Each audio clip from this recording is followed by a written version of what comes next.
GM, seniors, GM. How you doing today, guys? How you doing today? Tell me what colors are the baggy pants you're wearing today. This is the Zen State of the Union address, and we now have many unions. We have the Ethereum, the Avalanche, the Polygon, the Binance, the Moonbeam, the Evmos, the Bitcoin, etc., etc. We have many chains. We will today, in the first half, talk a little bit more about some exciting topics, but we mainly want to use this time to take questions from you guys. So let's not waste any time, but dive right in. What do you say? Great, let's go. Disclaimer, this is the most experimental crypto you'll ever find. You're now entering the laboratory where anything can happen.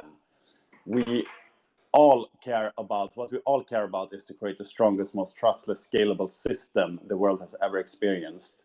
Everything we say here can and will change. If you speculate based on this information, you do so at your own risk. If you're here looking for assurances and get stressed with all the back and forth, just means Zen. It's free plus gas plus time. And or instead consider bonds or something with a fixed 10-year interest rate. End of disclaimer. Guys, we are in the very exciting genesis times of creating peer-to-peer infrastructure with X1. So what is X1? Fair Crypto Foundation is designing X1 as an open source L1 to achieve the original mission of blockchain, following the blockchain tenets of decentralization, transparency, counterparty risk resistance, peer-to-peer value exchange, and self-custody. In other words, we are creating the strongest, most powerful engine that will be powered by Zen and give Zen utility for decades to come.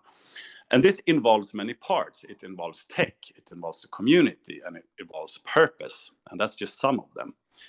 The token distribution is not only about dividing it up on participants. That's not going to take us anywhere, not fast enough at least. We are all in a huge uphill battle here as well. We have no funding, we have no marketing capital, we have no ecosystem funding, we have no team allocations. So how do we then become competitive? Why should anyone use our chain? It's all about using the energy that we have for creating synergetic forces. Having incentives to onboard into X1 on all chains is huge, but that's only one. Creating catalysts and momentum are other forces. Generating fees on the chain, attracting liquidity, bridging capital, getting builders from other ecosystems are others. Building in builder incentives is yet another. All of these forces need to be strongly individually and work in synergy with each other. They need to create something that is much stronger and less censorable than anything else out there. We have set the foundation now that will facilitate markets to be formed in all variations and be able to be established for decades to come.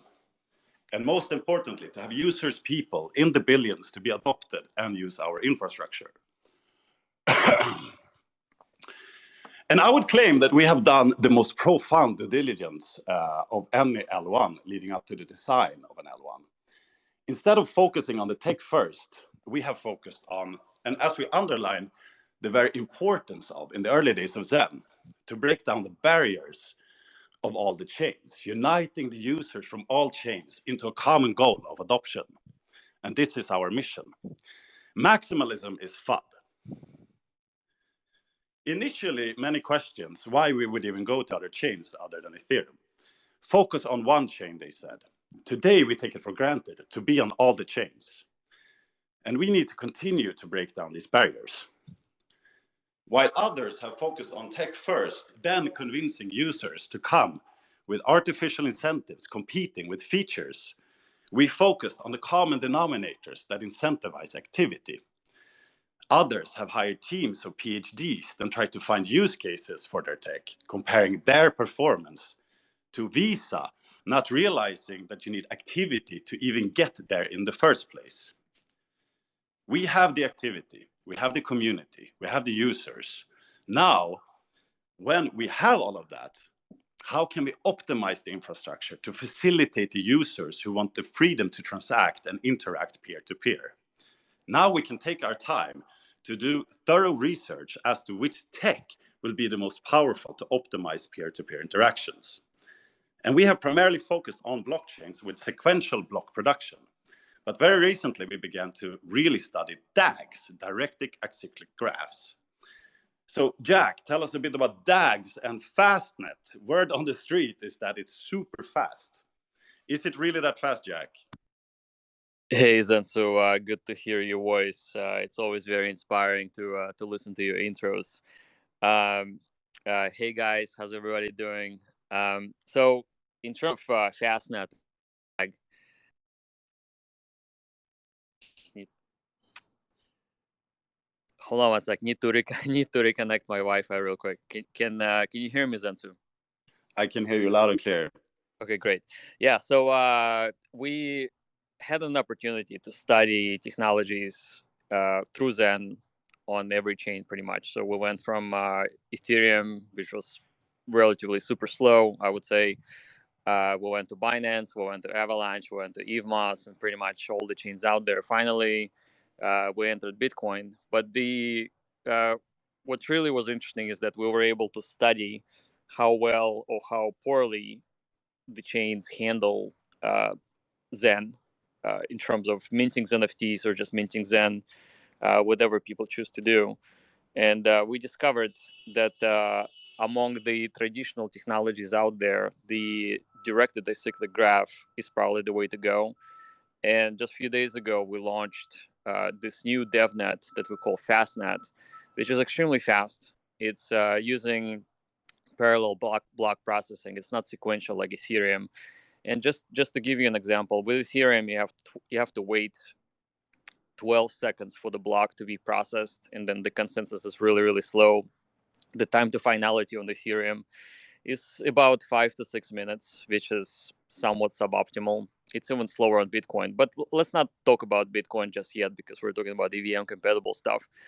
So when it comes to DAG and parallel block processing, this technology allows you to build parallel hash graphs within the blockchain that allows people to submit their requests and have them processed almost instantaneously.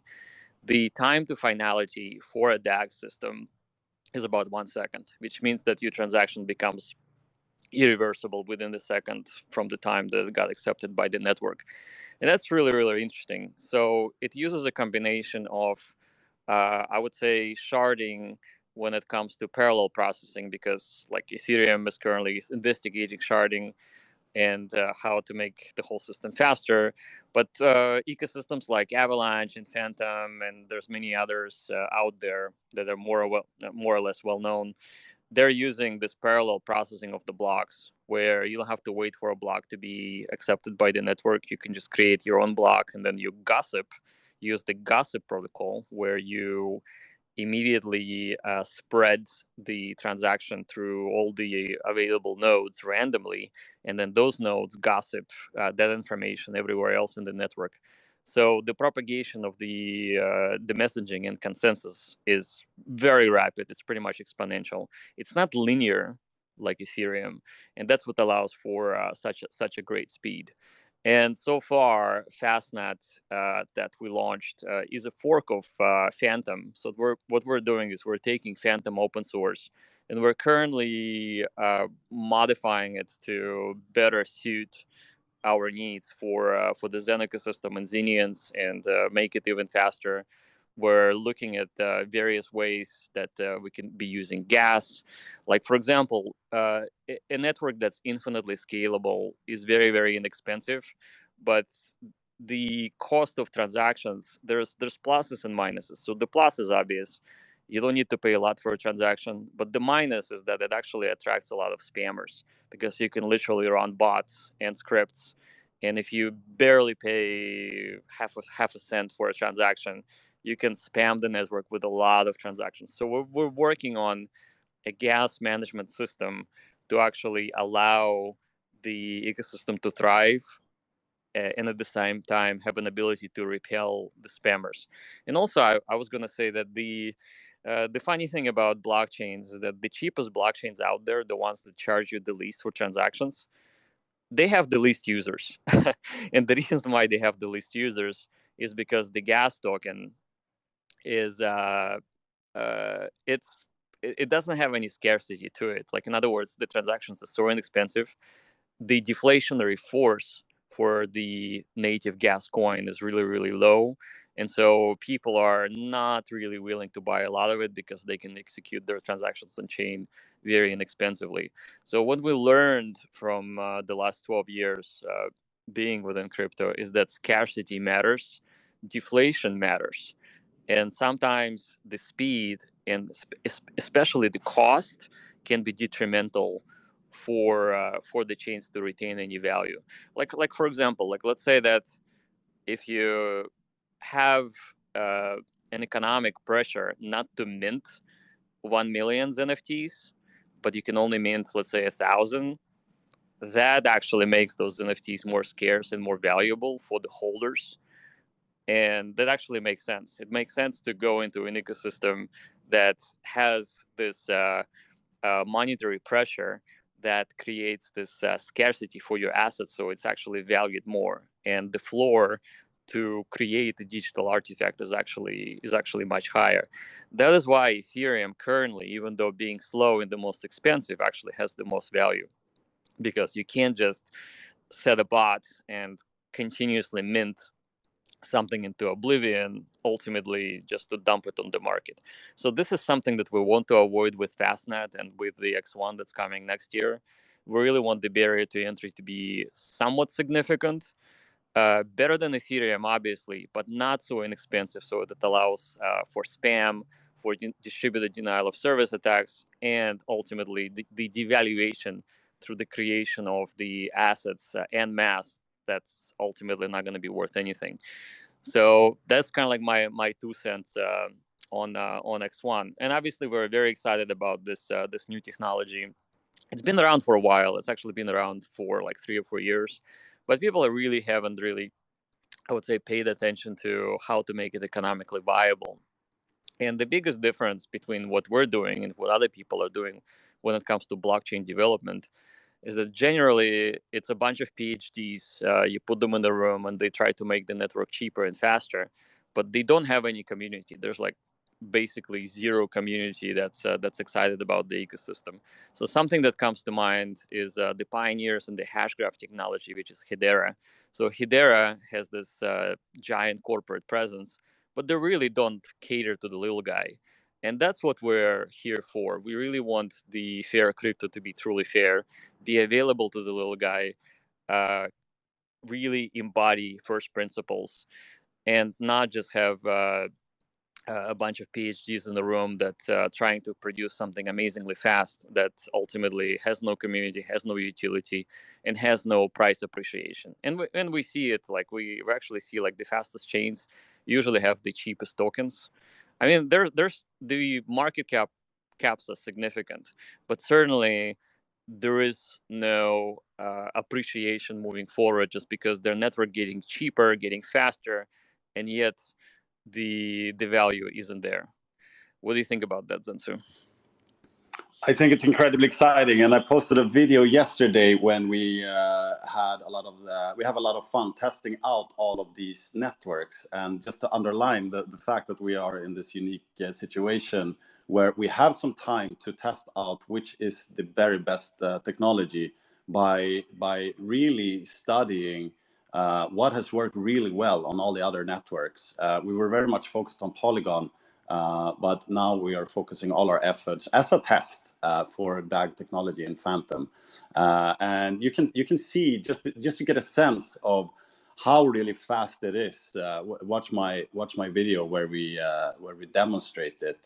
What do you think, Jack? Like if we have X1 to be that fast, but as you say, combining it with another fee structure, so you don't have spam on it. How will the user experience be for users minting NFTs, and doing various other kinds of activities, participating in DeFi, for example, or peer-to-peer payments, retail payments, etc.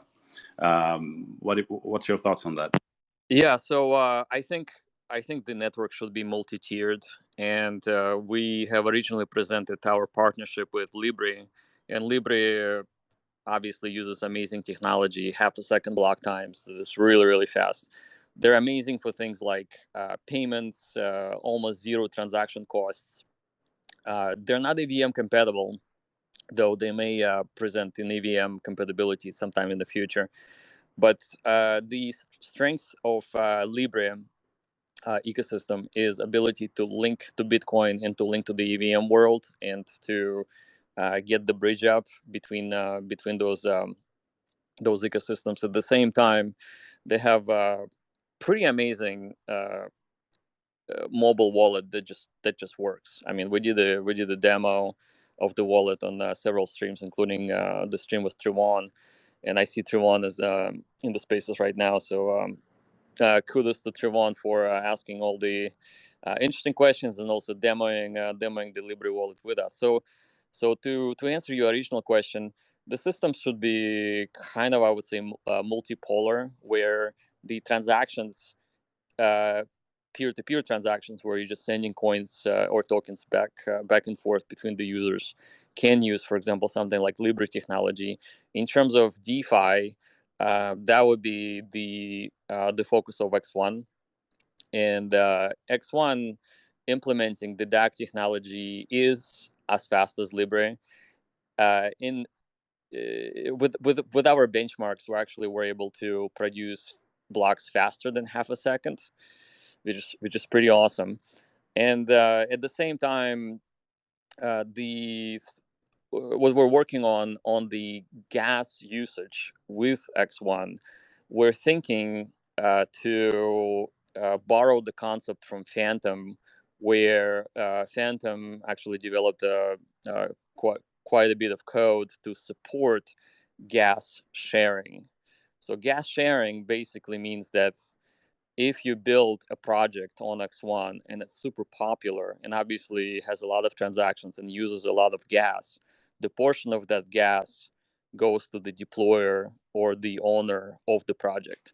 So whether it's a game or some sort of interesting DeFi or anything else out there that's runs on the EVM, you will be able to get XN tokens, the gas tokens that are spent by the users, and you will actually get a portion of it as the project owner, which I think is a pretty interesting approach, because on Ethereum, just if we were to contrast Ethereum, the base fees for gas, they're all burned, and that's causing Ethereum to be deflationary. So what we want to do is we want to combine the gas fee burn together with gas sharing, so that the portion of the gas spent actually will end up go to the project owners and project creators. So we feel that approach will actually bring a lot of builders to the ecosystem, because they will get an automatic fair incentive. Like if you build some sort of shitty project that nobody's using, then you're not going to get any rewards. But if you build an amazing project and you build or bring a community together with you, then you will actually be able to generate XN native cryptocurrency off the chain, and it will go straight to your wallet. And that's, I think, the incentives are really would be aligned with people actually presenting something that's vibrant, and also you get pretty good compensation.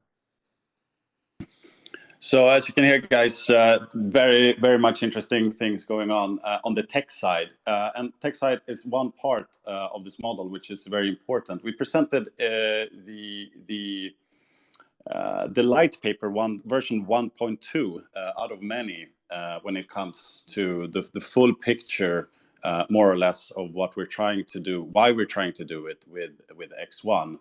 And one of the key components that we're going to talk about now is the bridge, because there needs to be some clarity on this bridge. There are components within this bridge that are related to the upcoming mint rush on July 4th, on St. Independence Day. So in the light paper and in our videos and streams, we demonstrated how the bridge could work, a very simplified example for you to get a rough idea. And as we talked about many times extensively, the reason why we're doing it is the importance of merging the two biggest ecosystems and the necessity for us to be in the very middle of that, for every reason, ranging from ideological, cultural to financial. The incentives, the objectives with the bridge is to align the incentives with the stakeholders in the model to bridge the gap, to incentivize delayed gratification of participants in in the bridge to ensure bridge liquidity, to offer optionality for users participating in the bridge, and to make the bridge balanced. And in all of this, making it very simple, but still very powerful. There's a process in which systems are built. And for you to understand that, I want to just take you down very briefly on how that process works. First, there are components, there are building blocks that you start with. What are the engine parts needed to make a powerful machine? And each component needs to have a clear function, it needs to be powerful within itself, and it needs to be compatible with the other components. We have the Lego analogy, as you all know very much about. For every component you add, then there's an exponential increase in the number of possible combinations. So we have to have this in mind when we make the systems lean. The second part of making a system is making connections between these components, how the individual components relate to one another, and what are the paths that unite them. The third step is to make the incentives and the resistance in between these connections. What is the incentive for energy to travel in between these components with the connection, and at what difficulty? We can call this resistance. The fourth step is alignment. Does the system align in harmony as a whole in itself and together with the macro system it's being attached to? And then we have sustainability. Can the system sustain itself with all the extreme cases of inputs and outputs with time? And at the very end, the desired effect. Does the outcome of the system have the desired effect that you intend it to have? So this whole process is very iterative. With the bridge, we are right now at the stage where we know that there are components that we need to have no matter what direction we take with the bridge. We need a supply on the Bitcoin side, and we need a supply on the Ethereum side. We have it on the Bitcoin side. We need to create it on the Ethereum side. So that's why we need to create it now with the mint rush on Independence Day. We know we need to have a pool for liquidity. We need an allocation for XN. We need a smart contract controlled by the validators, etc., etc. So those are other components. What other components we need will be given by the process, the iterative process in which we are building this bridge. How exactly the connections are made and the incentives and resistance, how it all aligns, how it becomes sustainable, and ultimately that it gets the side effect that we want it to have is part of the iterative process that's going to take the next couple of months to create. And for each new iteration, we make it very much cooler, and I can tell you that much. And I can say that right now, this bridge has a very high priority. And we are working on an OTC version we hope we can demonstrate sooner rather than later. Jack, what do you want to say about the bridge? So yeah, before we actually continue and get into the meat of things that may or may not skew people's investment strategy, because obviously people are putting their money into Xen through whether buying it off the market, through minting Xen. People are also getting into Bitcoin VMPX. They will be able to generate EVMPX, or what we roughly call the Ethereum VMPX. So before anyone gets into anything, this conversation that we're having today will have certain elements of the what I would call forward-looking statements. And the definition of a forward-looking statement, it is typically involves forecasts, estimates, or predictions regarding the aspects of the market and market conditions and business strategies that we're getting into.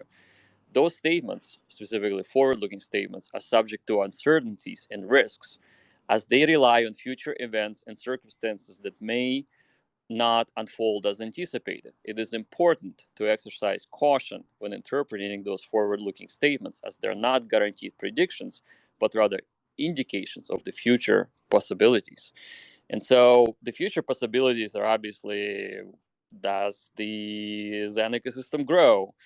Does Xen token price grows, or will a VMPX hit all-time high sometime soon? Like all of those things, right? And so people need to realize that whatever we say today should be obviously taken very, very carefully. And in short, what I'm saying is, just like Xen Tzu would say, put your big boy's pants on and do your own research, and none of what we say here is a financial advice.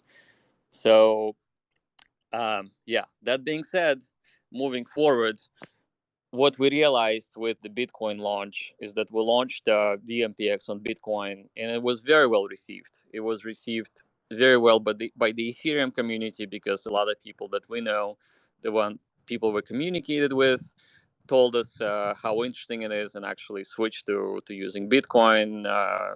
And we're really just in the first 2 months of Bitcoin DeFi ecosystem being developed. It's literally unfolding in front of our eyes. When Bitcoin VMPX launched, on the very first hour of the token being completely minted out, it pretty much reached the market cap of close to $30 million, which took Zen months to get to. And all we said in the beginning is that the Zenian ecosystem is entering Bitcoin. So it was actually surprising to us that it was the most expensive, most excitable minting project that happened on the BRC20. I think about $7 million was spent to bring it into being in a fairer manner. There was no pre-mine, no pre-mint, obviously no admin keys. Everybody got a chance to mint BVMPX, or what we call Bitcoin BMPX. And what we then decided over the course of the next 48 hours after the launch is that we want to give BVMPX utility. And just like Zen launched without any utility, and the whole concept for Zen was first principles, where anybody can mint Zen. You just mint with your gas, and you mint with time. BVMPX was minted with Bitcoin fees that went to the miners. We never got anything from the launch of the BVMPX. And we kind of immediately decided that, hey, this could be an amazing building block for the ecosystem, and will potentially unify Bitcoin and Ethereum through the bridge that we're designing. And this whole bridge idea came to be about, I would say, a weekend or maybe 10 days after the launch of BVMPX. We met Libre guys, we understood their technology, and we decided to collaborate on the bridge design. And so here on our Twitter Spaces here, we just decided we want to share a little bit more information what we're planning to do. So Xen Tzu, why don't you present those three major items that we decided to discuss with the community? Absolutely. Due to the fact that there's many different variables into designing this bridge, and we need some freedom of innovation in order to make this bridge the most powerful it ever can be. What we can say at this stage is the forward-looking statement for the bridge is that we are planning to allocate 300 million XN for this bridge. This is not a conversion straight up, which there have been many misconceptions of. There will be a 3-year progressive lockups with amplified conversion, both EVMPX and BVMPX buyers and minters. What we need is to create a market for supply on both sides. We need the building blocks to build a bridge. We need a balanced liquidity on both sides. So yes, that's pretty much it. So just a few days ago, I made a tweet on Twitter where I said that we were considering that maybe only minters of EVMPX should get this 300 million XN token conversion option, which is, again, I want to stress it's optional. After thinking more about that, we have decided actually that not only the minters, but the buyers of EVMPX should get the rights to allocation. And again, that's 300 million tokens of XN. And you should be able to, whether you minted it through a mint rush or you bought it on the market, you should be able to optionally convert to XN when X1 is actually live. Now, we also thought that it definitely would serve the community really well to include, and I want to stress include, minters of Bitcoin VMPX and buyers of BVMPX. So if you bought BVMPX on Bitcoin side on the market, you will have an optional conversion up to the supply of 300 million XN while that supply lasts. And we will also be working and disclosing the schedule, how it's done. It will not be done instantly. So, like, in other words, do not think that if you buy all of the VMPX on the market, you will be able to convert instantly to 300xn. There will be a progressive schedule where you convert over time, which will actually allow for a gradual adoption of the conversion. So, in other words, the main message that we want to deliver today, that we have 300 million XN allocation. This allocation will be distributed over time. Both Bitcoin and Ethereum VMPX, whether you minted it or bought it, will have an option to convert into that allocation. So that's kind of like the major messages today. So it's not just one, it's not just the minters, it's both. And the reason why it's both, because we want to maintain one-to-one relationship between those tokens for the bridge. And the only way to do it is to treat them equally. So we cannot just say that, hey, you have to be a minter on the Ethereum side, you have to be a buyer on the Ethereum side. Actually, we want to include buyers and minters on the Bitcoin side as well, and that will make it fair for all the participants of VMPX markets. And ultimately, we want to scale our community. So the reality of the situation is that the market is just going to continue to grow on the BRC20 side. It can hit, by my estimation, and this is again a forward-looking statement, I think it will hit $50 billion within the next 12 months, just because people are so excited. There's so much being built. So that being said, that just serves our community better. It's going to get more people in. It's going to create more value. And there's more ways to get into the X1 ecosystem, X1 blockchain once we get it off the ground.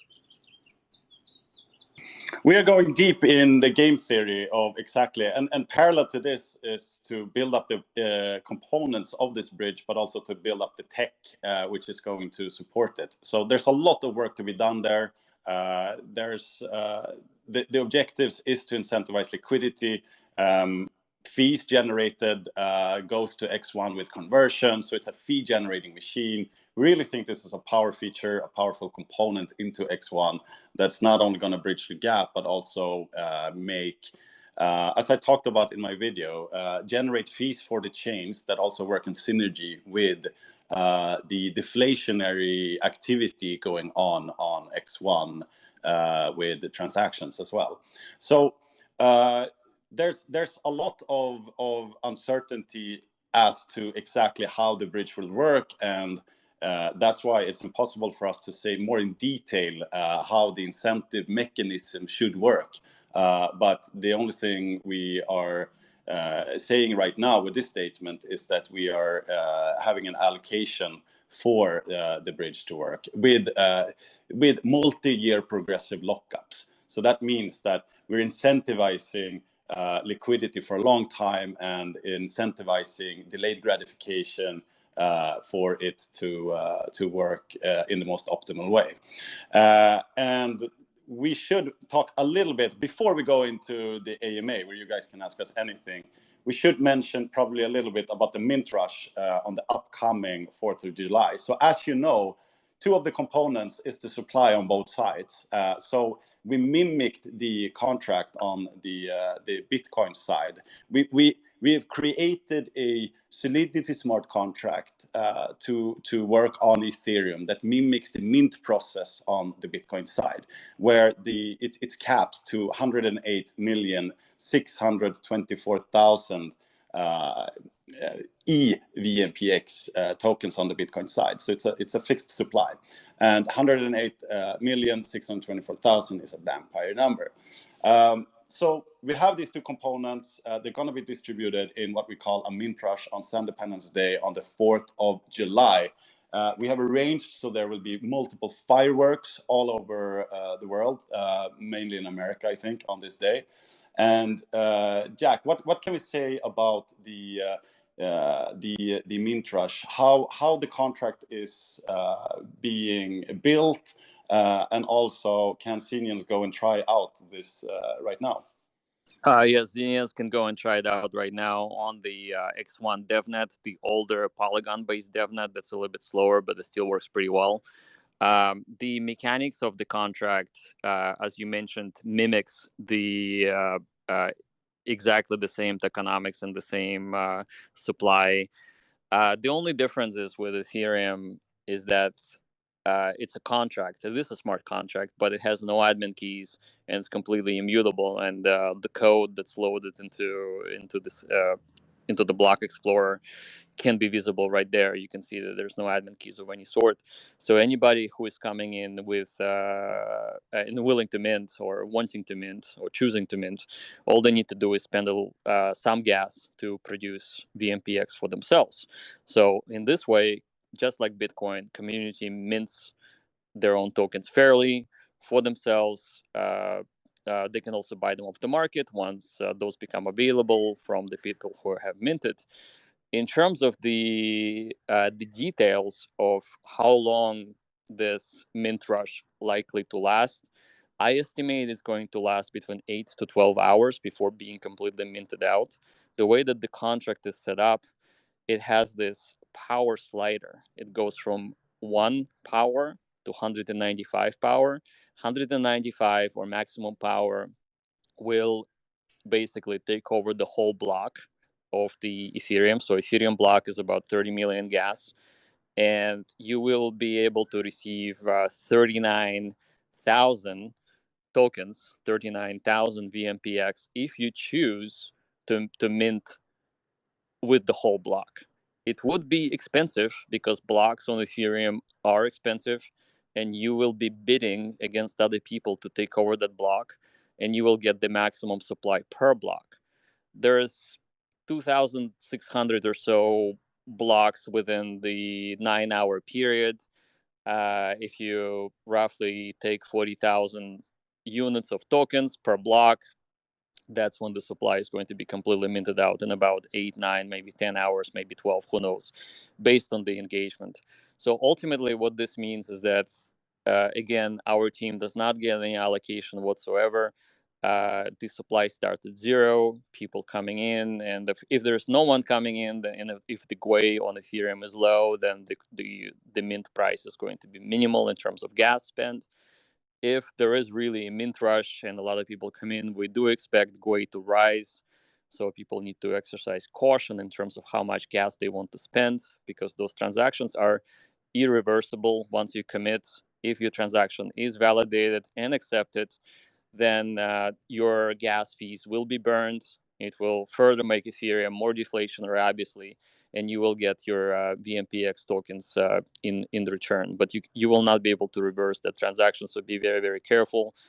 There's no refunds for gas because that's not how Ethereum blockchain is designed.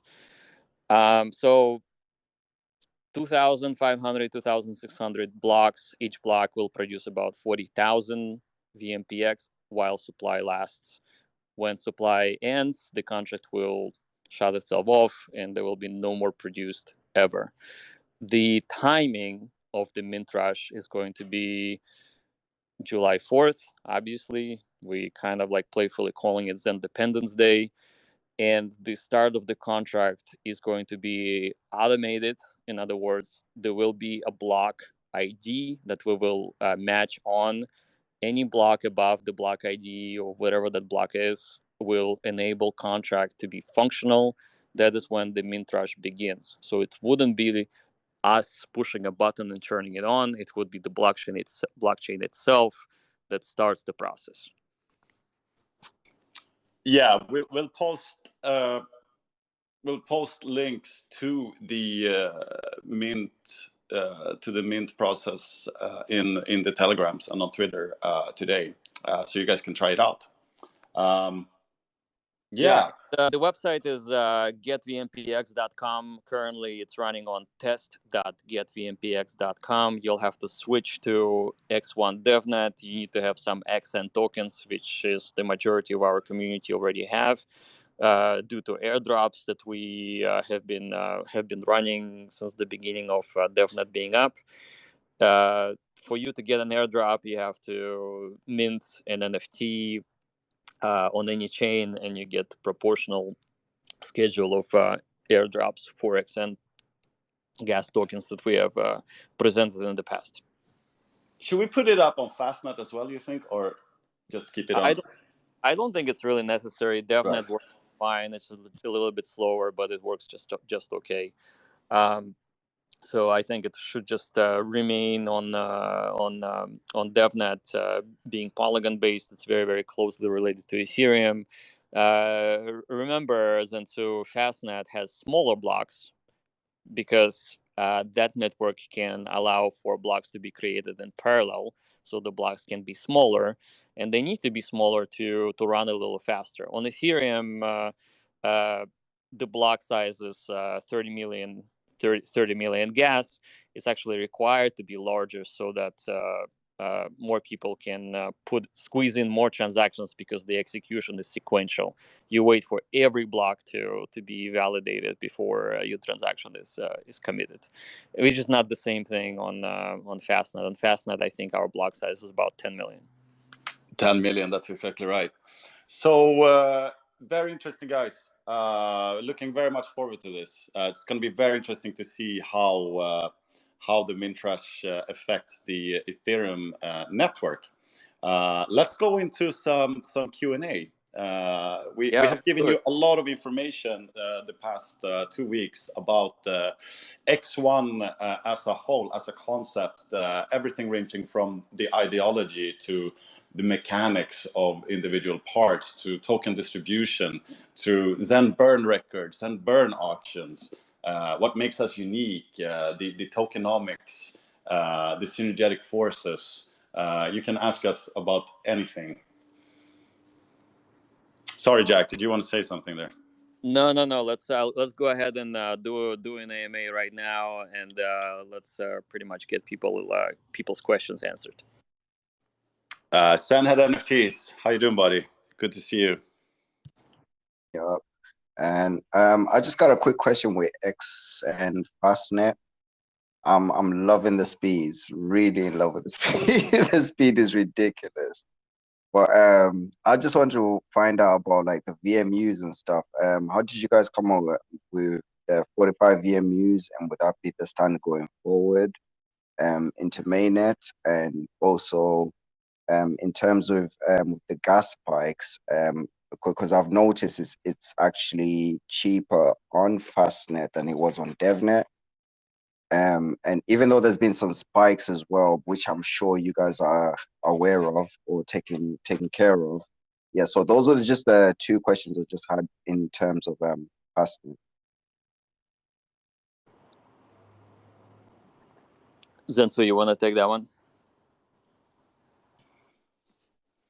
Oh shit! I thought you were gonna take it. So the reason for the 45 VMUs is because Phantom has 10 million as a limit for as a gas limit for the block production. So that's why it's that. Sorry, what was your other question? Oh yeah, the other. Oh sorry, I think Jack was about to speak. Sorry. No, go ahead and ask it again, because I already forgot what it was. Sorry. Yeah, I'm just talking about in terms of like, so fastnet, we've got the 45 VMUs, which is a thing that a lot of people have been like, yo, why do we get 45 VMUs? Can we get more?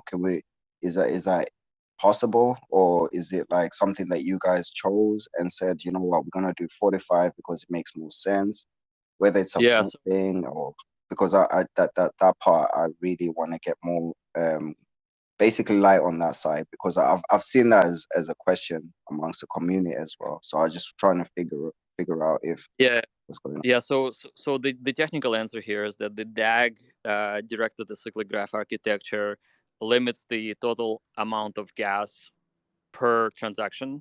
So not necessarily per block, but per transaction. So a single transaction that mints as NFT can only be about 10 million gas, which is about 1/3 of 128, which happens to be very close to 45.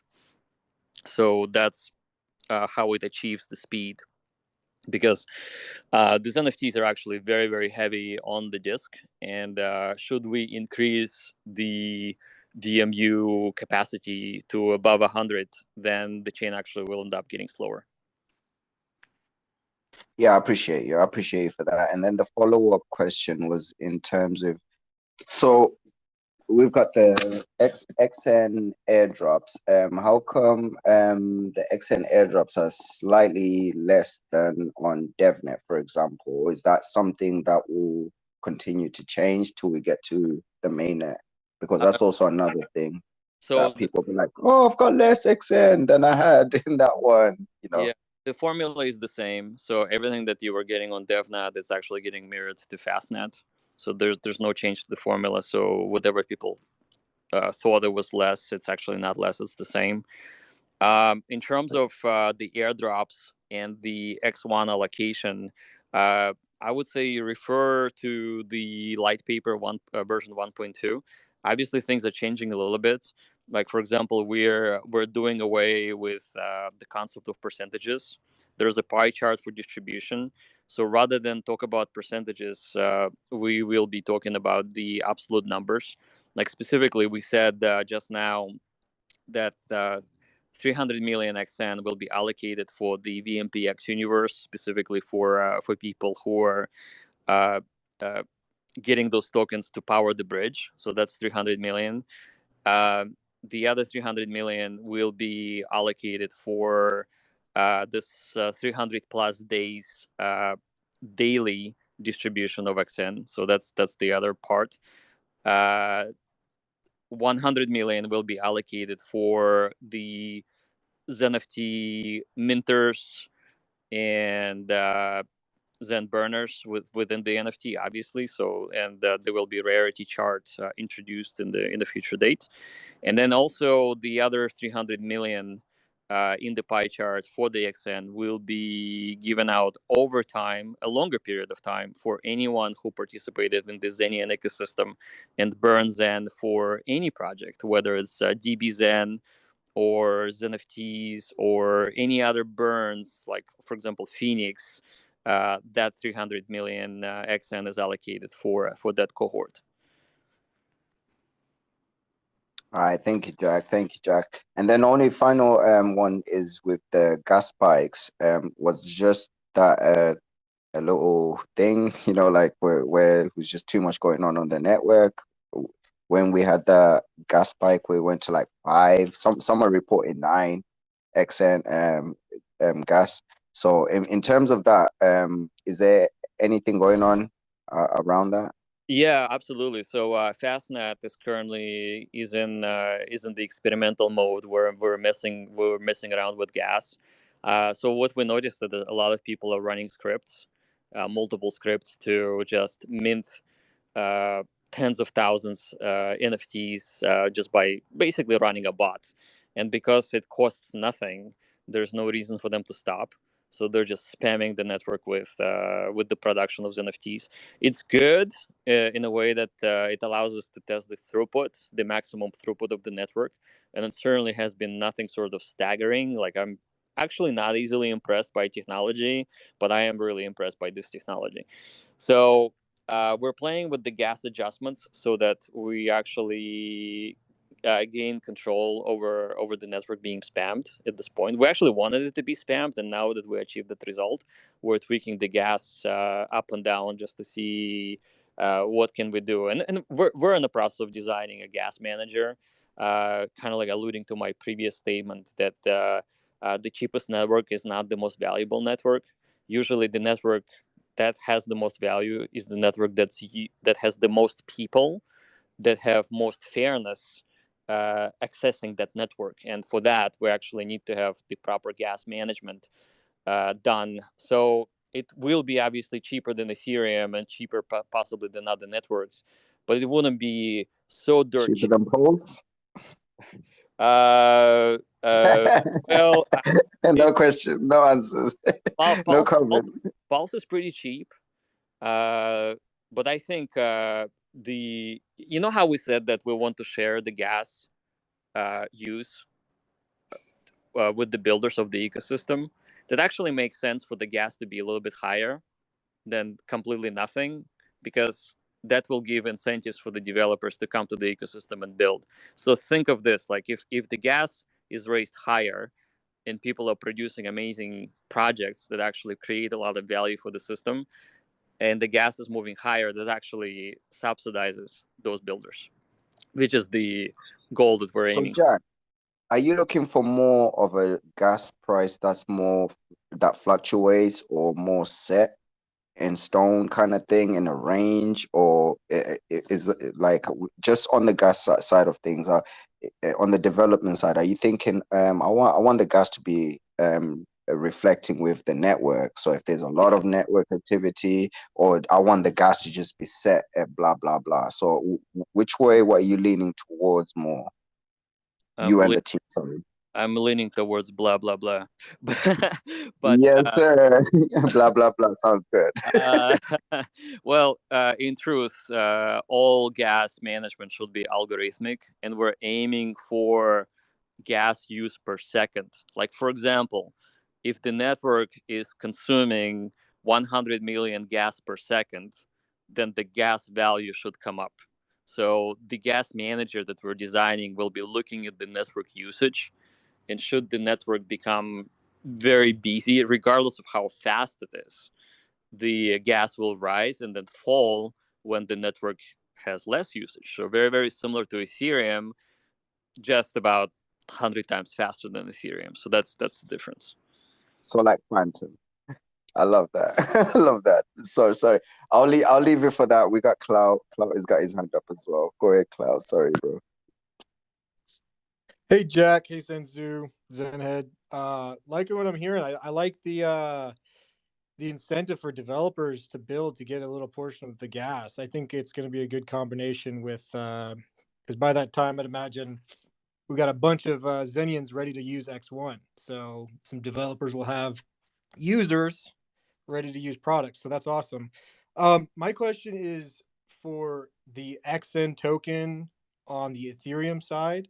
And I just wanted to get maybe some inside, Cleo's always getting that breaking information. Maybe we can get some of the breaking information on some dates or on when XN is going to be tradable, kind of where I'm alluding to. Yeah, good question. So that's gonna start as soon as we have the contract designed for the daily auction for the Zen burn. So day one or day two actually is when people are able to claim their XN on Ethereum by participating in an auction, daily auction through the Zen burn. That is tentatively scheduled for September. Uh, Tentatively meaning that the price can not the price but the time may advance or may actually be earlier than September. Who knows? We'll have to see, and we'll obviously be very transparent when that's going to happen. But it's not going to be too long to wait, and we're really excited about that because XN will be minted on Ethereum and immediately will create a market. So we want the market to exist on Ethereum before X1 is actually finally launched. And the other chains. And the other chains as well, absolutely. So we want it to be on Ethereum and other chains. Other chains will get different conversion schedule.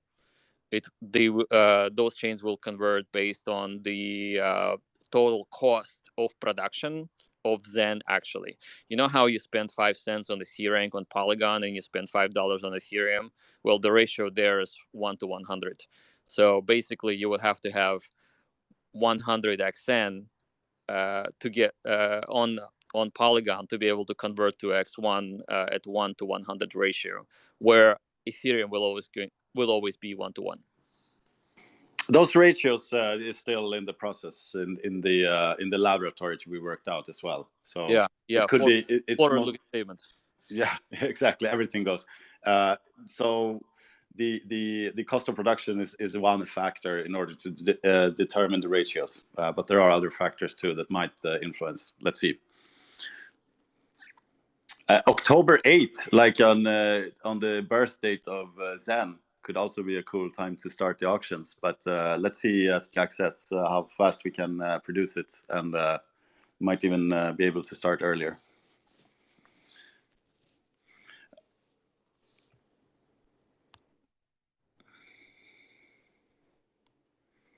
Let's get some more speakers up here, guys. Good to see you, Cloudcox and Senheads. Thanks for everything you're doing, guys. Awesome work. Hosting the Zen Week in review, Cloudcox and everything. Really appreciate it. Well, we appreciate you guys working. There's a lot of moving parts to this organism, so it's good to see you guys busting your asses, and a lot of people are building for this thing, so it's awesome. Thank you very much. There's never a dull day in crypto. Xerox Rebel and Levon Meko. Hi everyone, hi Jack, hi Xen Tzu.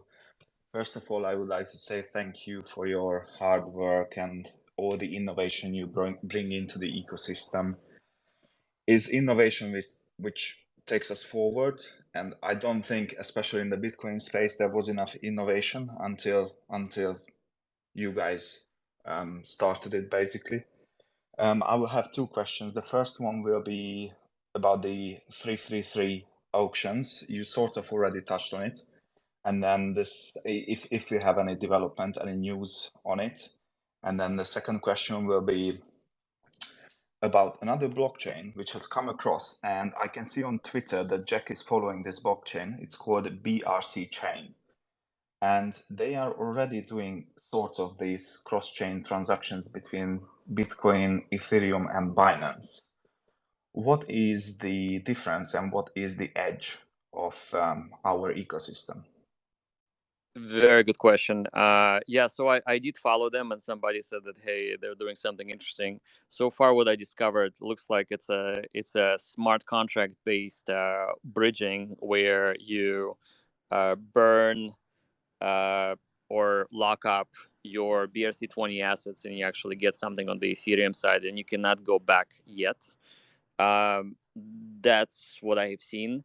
The main difference with what we're doing is we're actually trying to design and produce a fully distributed bridge where no admin keys of the operators can allow for the funds to be stolen.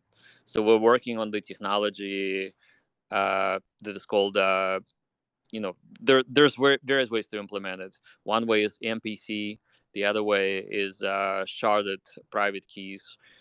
And the proper way to do it is have bridge to be part of the blockchain, not like sitting on somebody's server. I haven't looked too deeply into the BRC20 bridge to really understand whether they're doing it in a distributed manner. My initial impression was it was just a couple of servers and it was centralized. We're trying to produce decentralized bridge. And the other thing is that we actually have a bridge token, VMPX, that is pegged one-to-one to itself between Bitcoin and Ethereum, which makes things much more interesting, and it lets people to actually get yield as the swaps between Bitcoin side and Ethereum side will execute. So that's a very, very interesting way to do it, and we're actually borrowing a lot of concepts from CurveFi, where CurveFi, for example, issues you a token once you stake. So with the VMPX bridge, you will be able to provide single side liquidity. So you don't have to have both sides. You don't have to have Ethereum and Bitcoin side. You can just have one side. You can stake it. You should be able to get the stakeable token that you can lock up for a time. We haven't decided how much time it's going to be yet, but the longer the lockup of that bridge token, the bigger the amplifier for the yield that you'll get. So very, very similar to CurveFi. And for guys that play with CurveFi, they're doing it with the CRV token. So you get CRV and then you can stake it for let's say a couple of weeks to a number of years, and you get the yield amplification. So that is how we actually considering to introduce the tokenomics of the bridge and yield amplification by encouraging longer stake time to actually lock in the liquidity and have it more stable that way.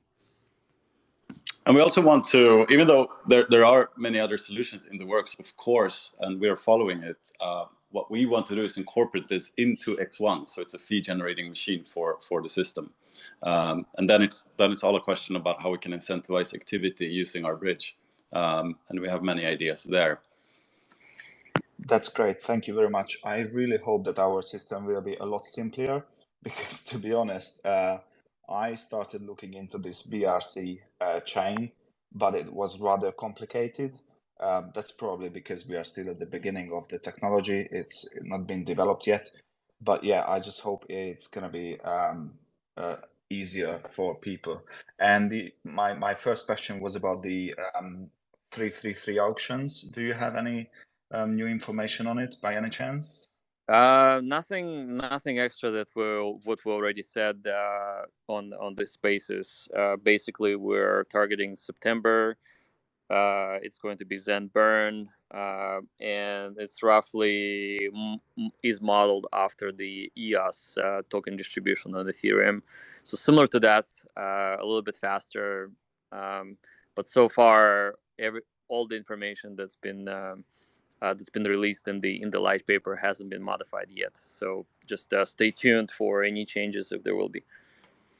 There's a minor bit of confusion when it comes to the Zen Burn auctions, which is because of me, and it's that we initially said 333 million dedication allocation to the Zen Burn auctions, but then we are actively now incorporating interesting game theory to include these NFTs in the X1 allocations as well. So if it's 333 or 300, it's less of a detail, but it's a pretty simple but highly effective process. You have a supply; it's being released per day, per 24-hour cycles, and then there's auctions where Seniors burns in order to get that allocation, which immediately after the cycle ends can be tradable on the chain that you're on, with some additions to this auction process, in that you can also pledge. So it creates a market for the future for the token to be traded. And then when X1 is live, you can then bridge or redeem XN on X1 for your XN on whatever chain you have. And we have some ideas how to bridge this liquidity without bridging it, so to speak. Thank you very much for all the detailed answers, and I think we are looking forward to the future development of the blockchain. Thank you. Thank you. We have Levon. Welcome. Hey guys, nice to hear the good news in regards to X1, Zen, and everything. Just a couple of questions I have. I like the idea that you guys are incentivizing developers to come and build on X1 by providing them some sort of like reimbursement in regards to building on X1. With that being said, do you feel like in this next run that it's going to be one-sided value because there's so much building happening on Bitcoin's side? Do you feel that this bridge is going to bring a lot of value into X1 overall? Do you feel that it's going to move value away from a lot of these chains? You know, with what we're seeing with Bitmap, what we're seeing with BRC20, stamps, and all that. In particular, how do you feel? How do you feel this is going to bring value to X1 when you see a lot of liquidity leaving a lot of these chains and going into Bitcoin specifically? So I don't think the liquidity is leaving anywhere, and I don't think it's actually going to Bitcoin. And here's what we need to focus on. There's only like 5 or 6% of the people in the world in crypto.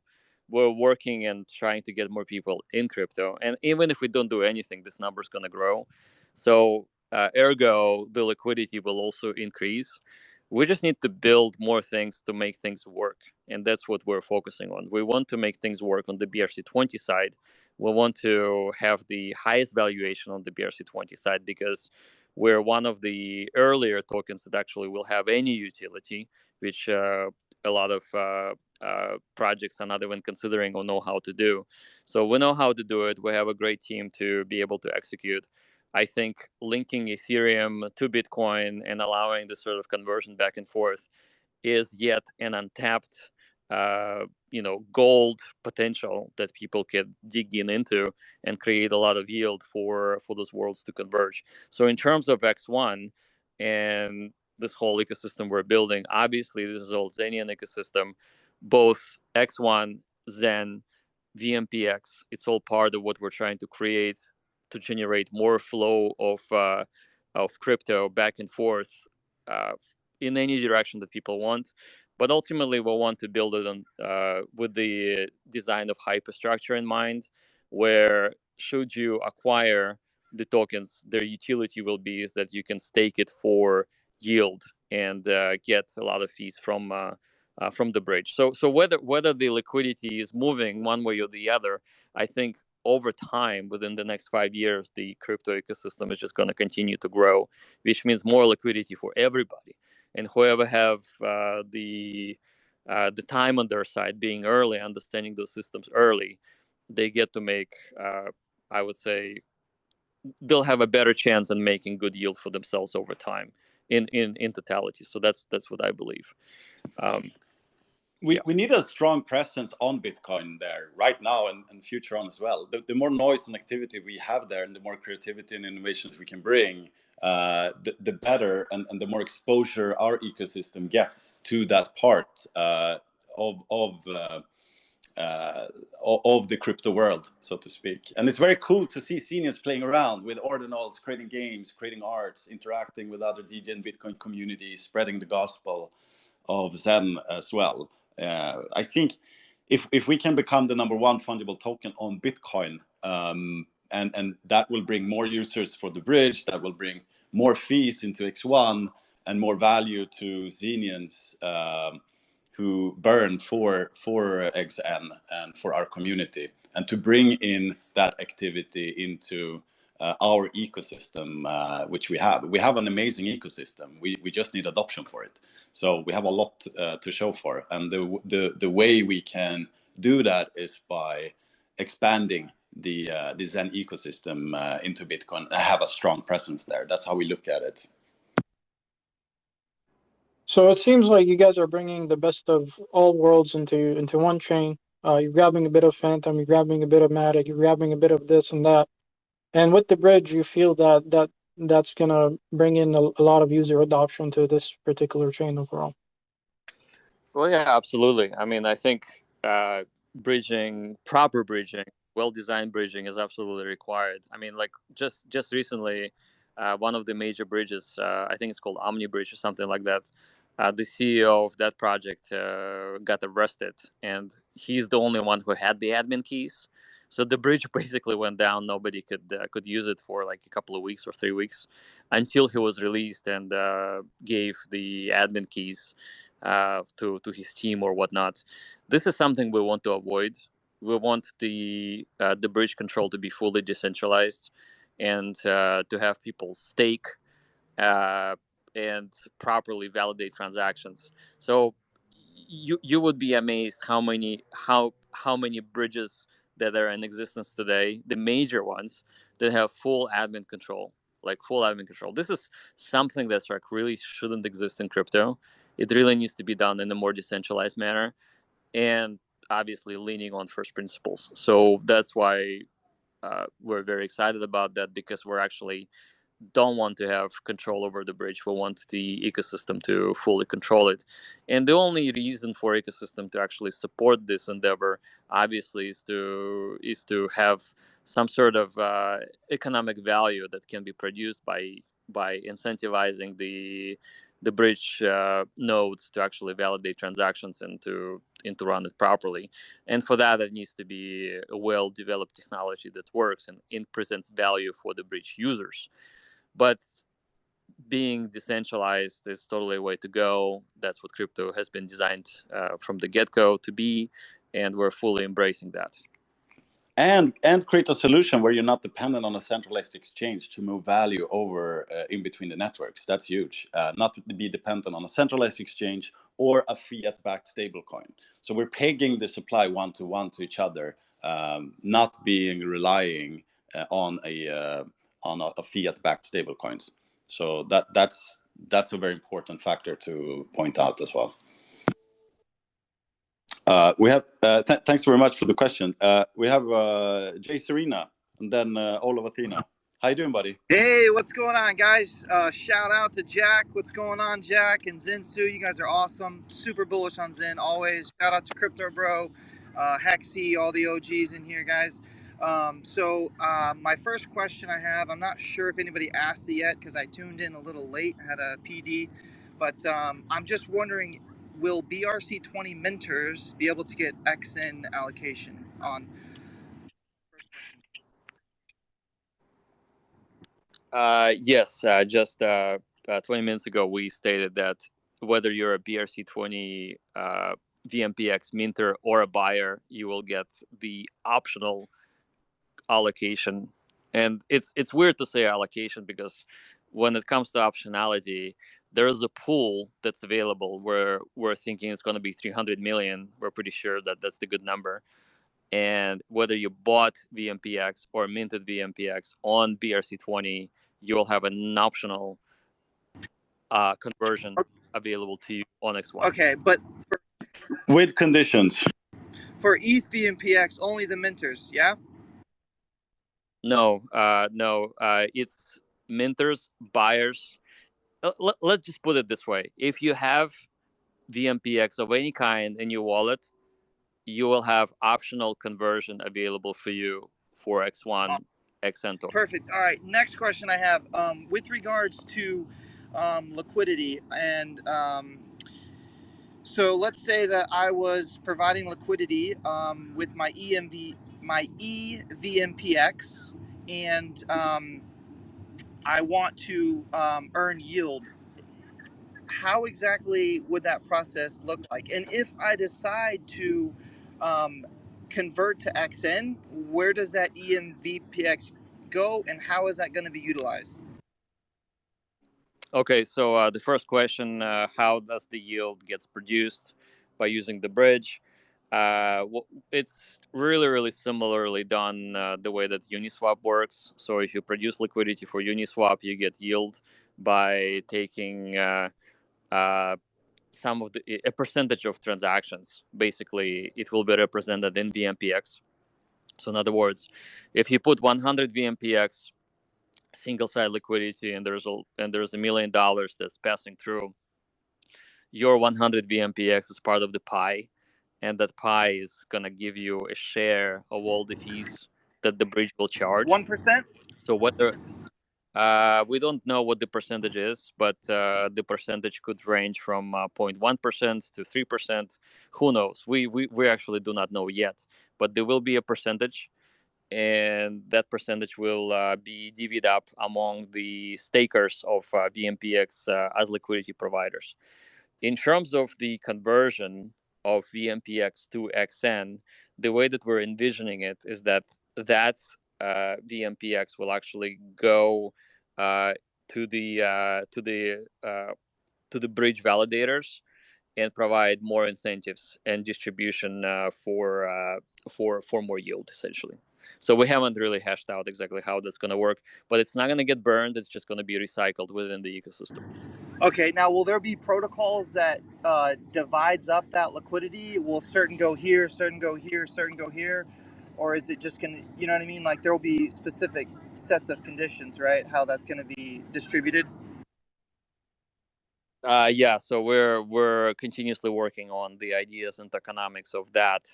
Don't have anything to say about this just yet, except that there will be optional lockup for 1 year, 2 year, 3 years, whatever the number of years. We don't know exactly how many years yet, but the longer you lock up your VMPX as a liquidity provider, the bigger the amplifier you will get, both potentially as yield and as well as the potential XN conversion. But I don't want to go into a lot of details just yet because this is still up in the air. But that's what's in our mind, is that we want to give people more optionality for the proper behavior, and the proper behavior is what ensures system stability and optimal liquidity. Perfect. Thanks so much. Really quick, last question. Is Cleo part of the team? And if so, do you support his narratives? I would rather not comment on individuals because we're here to talk about technology and various other things. So people talk and devs work. Where I would rather concentrate more on work and less talk. I was I mean, who's on the team. Everyone's on the team. If you're Xenian, you're on the team. Thanks, guys. Appreciate it so much.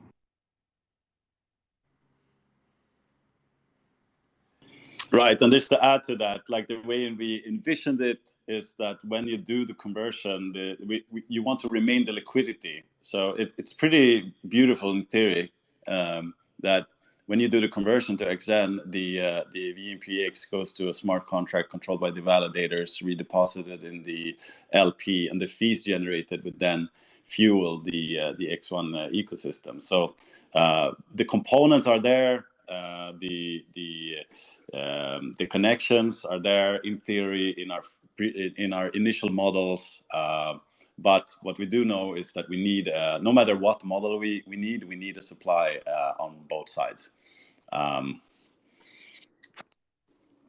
So Ola, Tina, good to see you here. How you doing? I'm doing good. I love fastnet. I love this endeavor that we are taking with the community chain, and I think it's awesome and really unique. And I wanted to say that with this VMPX going to the pool, maybe it's better to establish now the rules if it's possible somehow, because after you will lose the control. So, and we don't know how it will be managed. And the other thing is, I wanted to ask, why are we doing this on Libre? Why we aren't Libre? Why aren't we Libre? I mean, yeah, I think. I mean, why aren't we the bridge? So Libre has the network. They have the validators. They have a pretty good team. Currently, we are working on various demos with them. Now, it isn't obviously a final decision that only Libre will be used as the bridge. But at the same time, we are currently in the design and the experimental mode. So we'd like to experiment and we would like to demo technology, and Libre came in very strong with a very interesting and strong solution that we appreciate, and that's why we got excited about that. It isn't like anything like we're saying Libre is the only team that will produce the bridge. It is that we're working with them to study the best possible ways to get it done. You know what I mean? So, but if we looked at their ideology and it's very closely aligns with ours, they're basically first principles chain. So they had the fair mint of their token. There's really not that much team allocation. Libre token belongs to their community. Basically, it's locked in a liquidity pool. So we liked what they're doing, and we're just currently exploring what can we do together. It isn't necessarily set in stone that we're going to be, renaming X1 to Libre chain. That is not what we're saying, obviously. So. Good. But no, it would be because the core is Zen, the Zenian community, the Zen community. So having someone else doing the bridge, other validators, they have probably different objectives, principles. We don't know if they will attain to first principles like we do. So, I mean, or we deploy more of our validators on their chain, or yeah, you're absolutely right. At this point, our strategy is not the ideological acceptance, but more of the technology exploration. So we're exploring technology with them. And that's great. And the other thing is, I wanted to ask about the larger blockchain space. Let's while we're talking about Libre, I'm gonna let you ask your other question, Athena. We have Ben here now, and we were hoping to get a stream with Ben and Jack at least before St. Independence Day, so he can talk a little bit more about their technology and why we're very excited to work with them. But Ben, good to have you here. Yeah. How you doing, buddy? Hey guys, hey Zenians. So excited about Zen Independence Day, and we're very excited about VMPX and eVMPX, and having the opportunity to be the first bridge, between these VMPXs. And so, I think, I was very surprised and excited to see some of the initial Zen videos that came out around the same time that we were dreaming up Libre, because I was like, wow, so much of what they're thinking about with this Fair Crypto Foundation is very close to what we were thinking about when we were launching Libre, the chain. And so, there's some things that I love that the way that Zen did it, and there's some things I love that Libre has, and I think that the projects do complement each other really nicely right now. And it's all an experiment, so we'll see what happens. I think that Libre's focus has really been on front end tooling and building out a lot of really good user interfaces, including a mobile wallet that's Bitcoin Libre that Xen Tzu and Jack have been doing some demos of on their streams, and people love it. People just can't believe that it's that easy to use Bitcoin, and so we'll have support in there for VMPX, BRC20, and Ethereum, and we're excited to see how the community uses it to earn liquidity rewards, for example. And this stuff is being figured out. It's not going to be decided by us. There will be ways that the holders of the tokens can vote on the liquidity fees that they want to charge on the swap from eVMPX to BVMPX.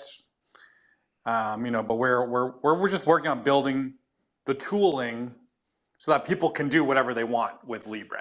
Really is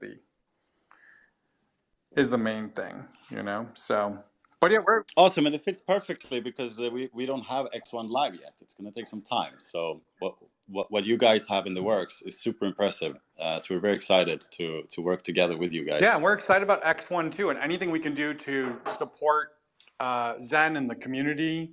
We already love just what we're hearing and what we're learning about more, and just very excited about where VMPX is going, and we're about to launch a DEX for BRC20s, so you'll be able to trade VMPX and any BRC20s very soon on Libre and move them in and out of self-custody very easily. That's our goal, is that nothing is dependent on any one person or any small team, but that anyone can very easily trade assets on a Libre marketplace and then move them back into their self-custody wallets. Because I don't know if you guys are paying attention, but what we're seeing in the news today, this prime trust, it's absolutely abhorrent. These Bitcoiners who have been criticizing everyone else in the industry for years, now it turns out that the custodians they were using for their Bitcoin, well, guess what? They lost their keys. So because they lost their keys, now we don't even know if Swan Bitcoin or Strike or Binance even has all the Bitcoin that they claim they have. And that's just why self-custody is so important. Transparency is so important. And being able to verify in a simple way that anyone can do that the assets are actually there without regulators, without audits, without having to worry about liabilities the company has and all this kind of stuff. Like, just blockchain solves that, and everything that we're building at Libre is going to have that level of transparency, and trustlessness and permissionlessness. So that's what we're committed to. So Ben, real quick. So I'm a code monkey, obviously, just like yourself, and obviously, I'm very impressed by Libre speed. Can you speak a little bit about what separates the Libre's performance and how are you able to achieve something like so much faster than Ethereum, for example? What is behind Libre, and like Yeah. what is the architecture, how it looks? Do you have a lot of Yeah. validators? Who are those people? Are they in just one country or in their mom's garage, or Yeah. like what do you tell us more about that? Yeah, definitely. Yeah. So there's currently 31 validators on Libre, and so they're all over the world. They're from India, Australia, mostly in the U.S., but also in Europe, in South Korea. You can look at them all online at libre.antelope.tools. Libre is built on Antelope software, which is actually a fork of EOS. And it just turns out that EOS had really good core tech, and Antelope took that and built upon it. And when we looked at different technologies that we could potentially use for Libre, Antelope really shined as something that could meet our requirements for really thinking about the user first, and that the user would need to have very simple interfaces, simple usernames, and also be able to have security with really good permissions, with really good decentralization, so there's nothing dependent on any centralized party. And so the validators that we have now on Libre, we've been just really lucky to attract really great technical teams of developers and sysadmins who run enterprise level software infrastructure, mostly in data centers. I mean, someone might be running in their mom's garage, but if they are, they're running a really great computer network with really great uptime. I know that the Sweden team actually does have data center style stuff, but running in sheds in different homes in Sweden with multiple internet services coming in there and power backups and everything. These guys are just crazy that they built this thing with deer standing guard of their servers and stuff. So it's across the world. There's different teams running these validator nodes, and there was a period when Libre first launched where a lot of the keys and stuff belonged to a small group of our developers, but now we've handed everything over to multi-sigs. So our goal with everything we built is to make it so that it's multi-signature, so that it's permissionless, so that it's decentralized, so it's not dependent on Benobi or anyone, any single person.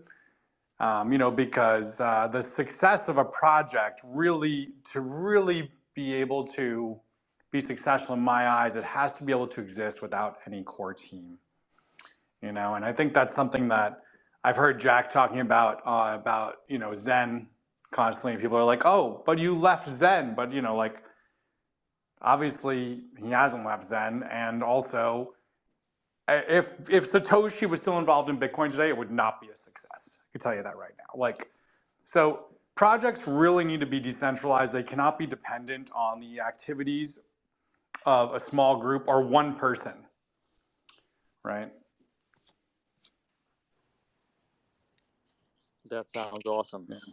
Awesome, Ben. Yeah, we look very much here forward to a stream where we can go into a little bit more details, and we also want to hear more about your story, because you have extensive experience ranging back to the EOS time. Yeah, I look forward been in to Bitcoin it. for a long time. Definitely. Where we feel you really complement us with that knowledge and experience. Yeah, let's get on a stream. Let's do it. Yeah. Thanks for coming up, Ben. All of Athena, you had another question. Yeah, I wanted to ask about the larger crypto space in the future. Where do you see X1 in a few years? Where do you see Bitcoin and other blockchains? If you have any idea, I appreciate your forward-looking statement. Yeah. Bitcoin is the second best. Yeah.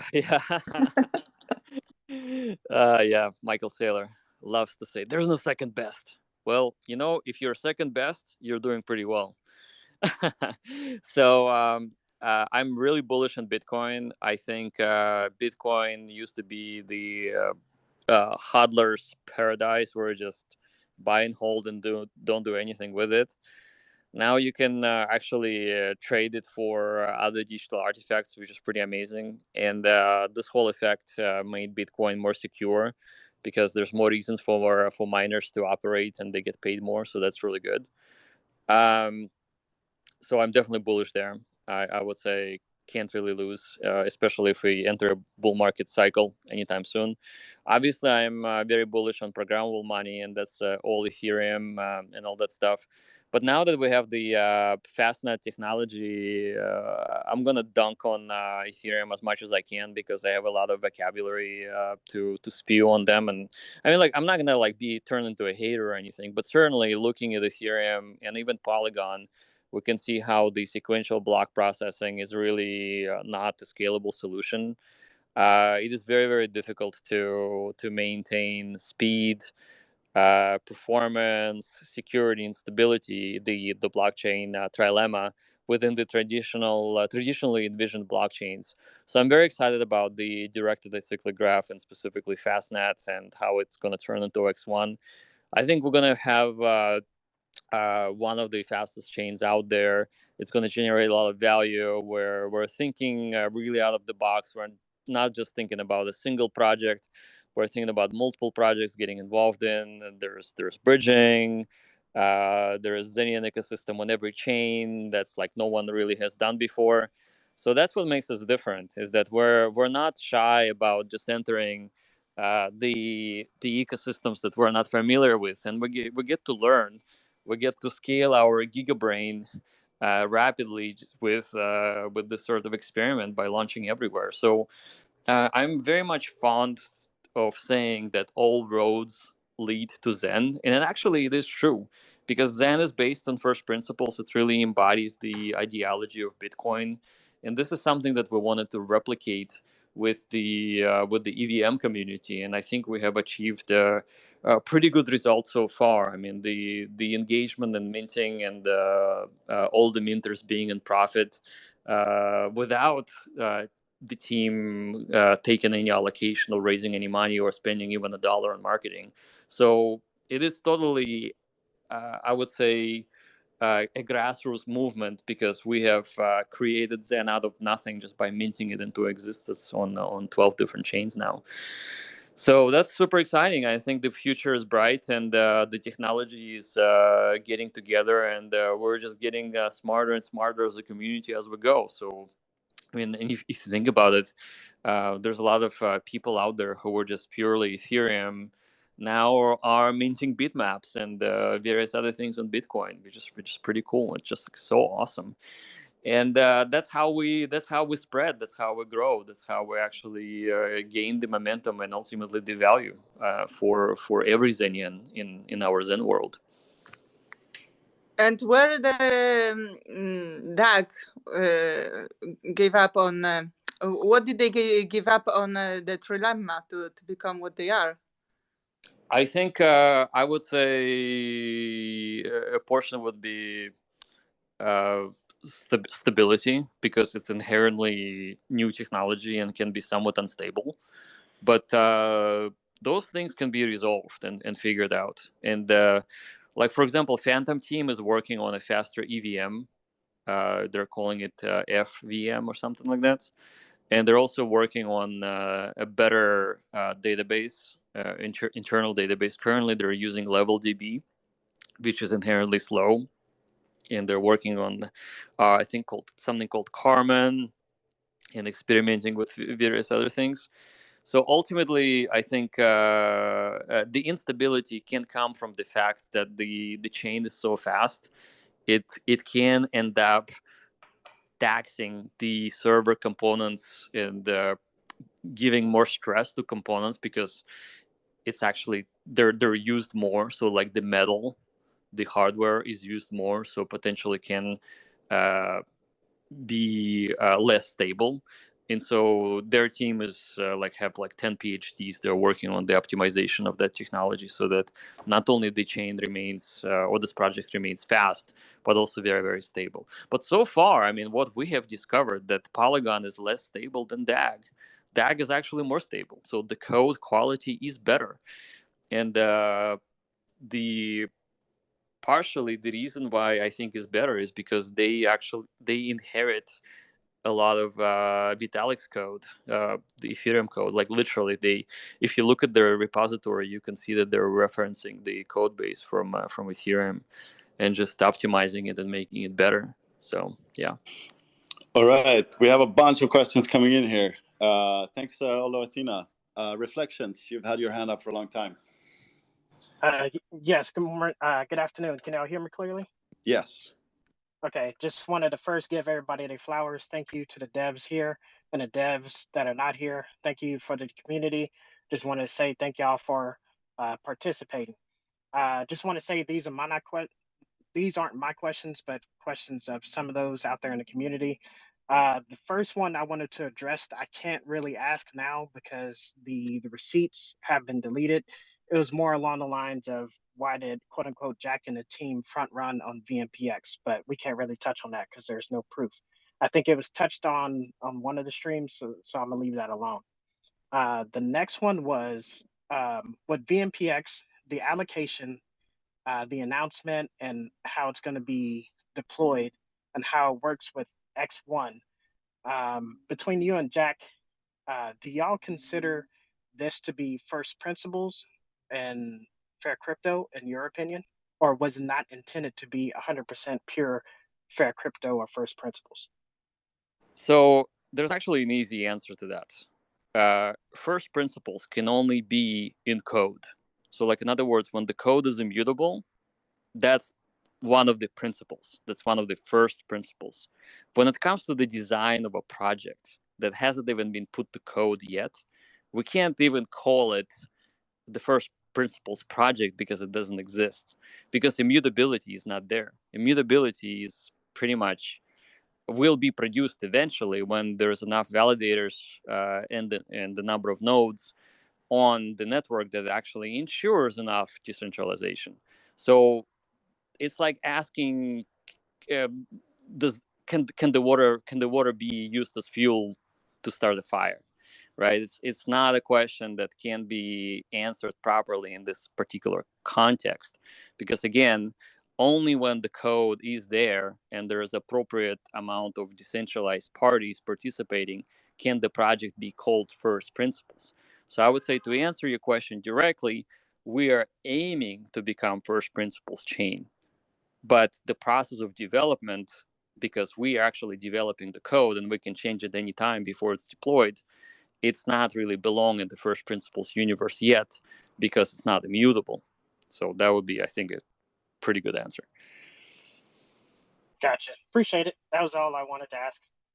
I didn't have any questions for myself, but yeah, like I said, thank y'all, and thank you to everybody in the community that participates.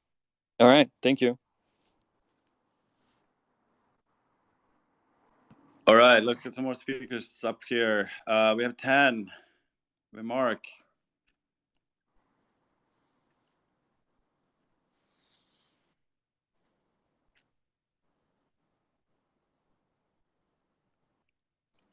How you doing, guys? How you doing, Mark? Hey, good morning, Xen Tzu. Good morning, Jack Levin. You guys are too technical. You're very smart at what you guys do. You guys are too serious, like my science teacher. So I got a couple questions for you guys. What's your favorite Kool-Aid flavor, and what's your favorite sports car? I don't drink Kool-Aid, but I can do 15 pull-ups. What about you, Xen Tzu? Oh, I like some cool lemonade with some ice in a warm summer day. And my dream car since I was a kid was a Ferrari. I've never owned a Ferrari, but I got close because I got the equivalent, in my opinion, in the motorcycle world. I had a Ducati Panigale 899, and it's so beautiful. It's like the Ferrari of motorcycles. So that's my answer. but thanks for the good questions. I guess it gets very technical and serious. Yeah, thank you so much for your honesty, Xen Tzu. And Jack Levin, man, you're a hero, bro. Keep doing those pull-ups, and you're gonna get those 8-packs, bro. Yeah. I just wanna do the upside down push-ups. When I can do like 5 of those, I'll be like very happy. You can do it, bro. You can do it. 10. How you doing? Cool, thank you. Hi, Xen Tzu. Hi, Jack. I hope the voice is clear. I got one question. I wanted to know how you people are managing to peg EVMPX and BVMPX to 1-to-1. I mean, in dollar value. Because if they are not pegged in dollar value, it will be a little bit difficult. The thing, I don't know. Yeah, I understand what you're saying. So the market will decide what the dollar value is for those tokens. That's the market's decision. In terms of pegging VMPX to each other, that's actually pretty easy. We'll just have a contract freely exchange BVMPX for EVMPX back and forth. So within the contract, if you come with 100 BRC20 VMPX, you should be able to swap it for the Ethereum VMPX. In terms of dollars, given that the contract does the pegging, the dollar amount should be pretty close. Otherwise, if the amount is drifting on either side, the arbitration or ARB bots will actually will start generating yield for themselves by selling off the expensive one and buying the cheap one and just continuously rotating. So that will the market forces will equalize the dollar value. That's what I'm saying. Okay. Another question too. When I go on the contract, on the fastnet contract, there is one developer there, Bel Aviv. I went on his profile and there was one blockchain for movies that he had, one idea that he have put. I wanted to know if this thing have anything to do with Zen or X1 chain. I hope you get me. Everything that we're developing has been disclosed. So if there's some other project that looks like we're doing it, it's probably not that we're doing anything with. But there's many related projects that are currently being developed. So, but anything that that we said we're doing, that's what we're doing. We're not doing anything else. Okay, thank you, sir. Okay.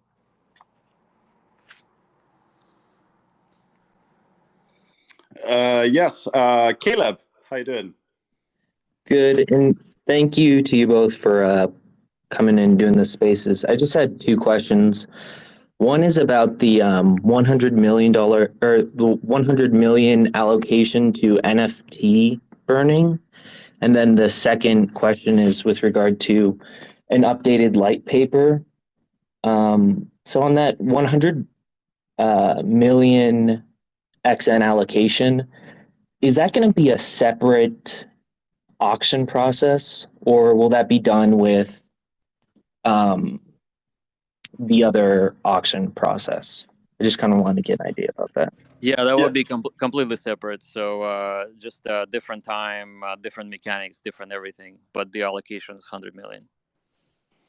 Yeah, that's so the first thing that we are going to focus on with that, and I really appreciate everyone who's giving us the insane amount of feedback on this. We received a lot of excitement for it. There's a lot of game theory built in that we have focused a lot of effort to make in the first place, and that our community has utilized in various ways. There's a lot of factors to consider there. There's a million different ways we can structure the XN allocation for the NFT bucket in time. So we want to take some time to figure out the very best strategy there for that. But we're pretty excited about it. Okay. Yeah, that makes sense. I guess that kind of goes into the second question then as well. And I know you guys have touched on how code is not law. Code is law and everything else is not law. And I generally agree with that. And, you know, it's just my opinion. But I guess the one issue is how the code is interpreted. In some ways is kind of law too, like what the community consensus agrees what matters is law, because like if a standard is created on Bitcoin, like that standard can be updated by community's consensus, or it could not have any value with or without if there's no community consensus there. So like just kind of thinking like if there's no community consensus with regard to what the allocations are via written in a white paper, then even if code exists, that code can be something different. It can mean something different tomorrow. And I just wanted to know if you guys had any thoughts on that. So the beauty about the open markets is that people have freedom to participate in any project that they like, and a community consensus is important. But I want to stress that the community consensus is not immutable and always subject to change, and also the crypto environment is subject to change. 4 months ago, we didn't think that Bitcoin would be worth anything, or in terms of DeFi at all. And now there is the DeFi ecosystem being developed in front of our eyes, and the BRC20 market hit $1 billion, which is just absolutely incredible. So that being said, we have to allow ourselves to be flexible enough to follow the new things that are out there that can generate a lot of value for our community. And so some people don't like Bitcoin. They'll never go to Bitcoin, and there will be no consensus whether Bitcoin is worth pursuing. But and those people who don't agree, they can choose not to be on Bitcoin. And the same way, like there were a lot of questions like, why would we deploy Zen on 11 different EVM chains? A lot of people thought that Zen will be diluted by the fact that it's everywhere. But in reality, what happened is that certain people liked certain chains, and they chose to be on Polygon or ETHMOS or Avalanche or wherever else that they chose to be, and it was totally fine, totally perfect. So I think the way that our philosophy has formed over this last year is that the community can choose to do what they want to do, but they need to have options. So crypto for the longest time have had this scarcity mentality where, like, for example, if you're running a project and you're doing something else or talking about another project, it's actually dilutive to your project because there's simply not enough liquidity or not enough money flowing to your project and people are selling it off. Now, I don't agree fundamentally with that approach because I think if you zoom out uh, with I guess with a large enough telescope and time, you will see that the crypto world is growing, and we absolutely have to have options. And we also have to understand that not everyone will like or agree that those options exist. But to those people, we just say, do what you like. Whatever makes it interesting for you to be in crypto. If you like NFTs, be in NFTs. If you want to be a vanilla cranker or a vanilla minter, just mint Zen the way you do it. If you like VMPX, be in VMPX and provide liquidity and do a bridge. Some people don't like layer ones, and some people do like layer ones. So given that we have the choices to make, we're not actually taking anybody's money to execute on the particular plan. We're just looking at how the crypto world is developing, and we're trying to be very advanced in a way that we're implementing technologies that other bigger teams are unable to do, just because they have investors or they have board of directors that are not allowing them to change directions rapidly. So I think it's not a detriment, it's actually our strength. We are learning all kinds of other things rapidly as a community and as individuals, and I think that's a good thing.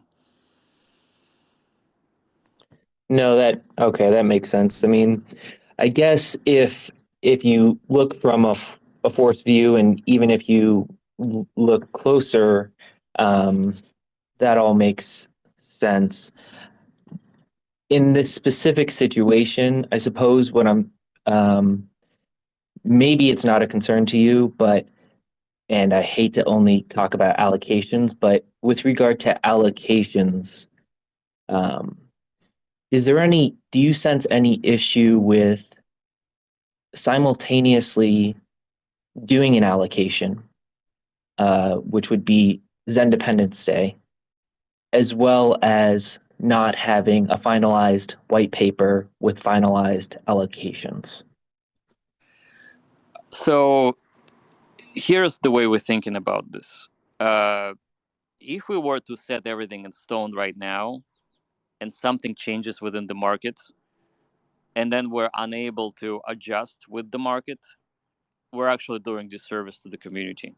So it is much better to present a direction where we're going, rather than position the chess pieces just right at this point in time and disregard anything that may happen in the future. So I think the way that we're setting up this Independence Day, July 4th mint rush, we want to give people enough information about the direction where we're going without actually setting a lot of things in stone, so that people can understand that there is a lot of possibilities, which could be amazing, but there's also a lot of risk. And those things need to be presented equally, so that people do not have an undue hopium or an undue FUD.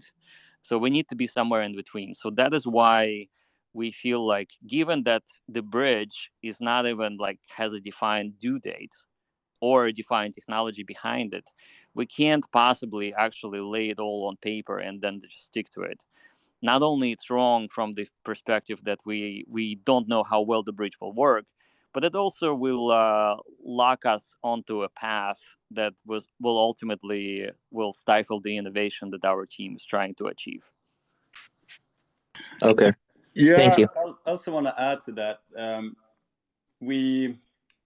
I learned as a kid this expression, which I followed in my whole life, whatever I do, and it's that a static vision is a function of a non-functioning learning process, and there's endless amounts of new paths that are gonna. X1 won't launch until next year. The creation of the chain is an ongoing process, and it's a long road to get there.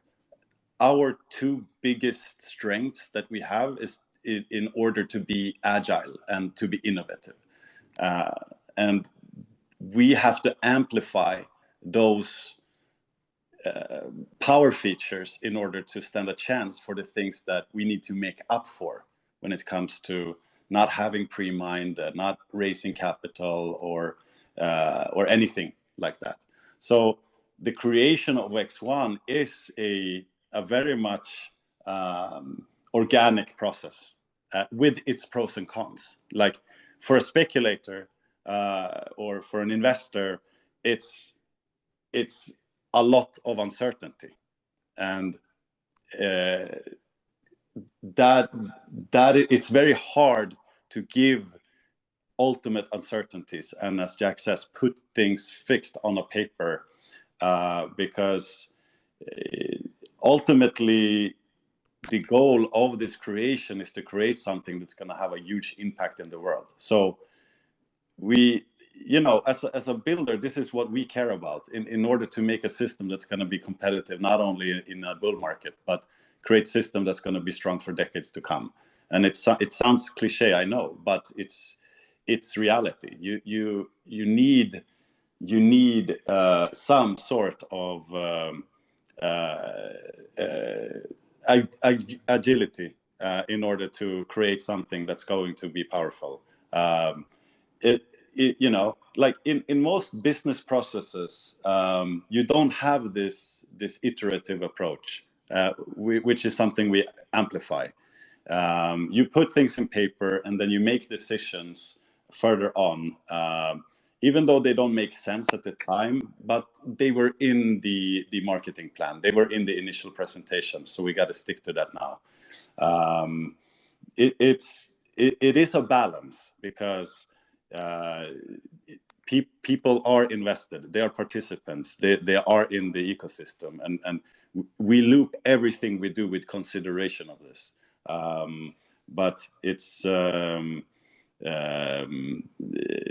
yeah, it's unpredictably interesting. Like Jack said the other day, I don't know if it was referring to this issue, but that's a funny way to see it, if that makes any sense. Yeah, that does. Thank you. Appreciate it.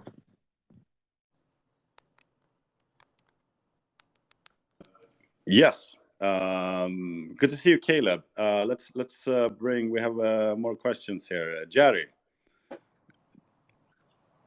and then we have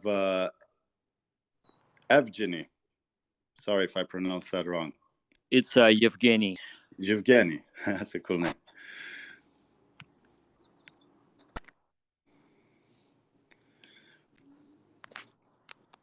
Yeah, Jerry or Evgeny.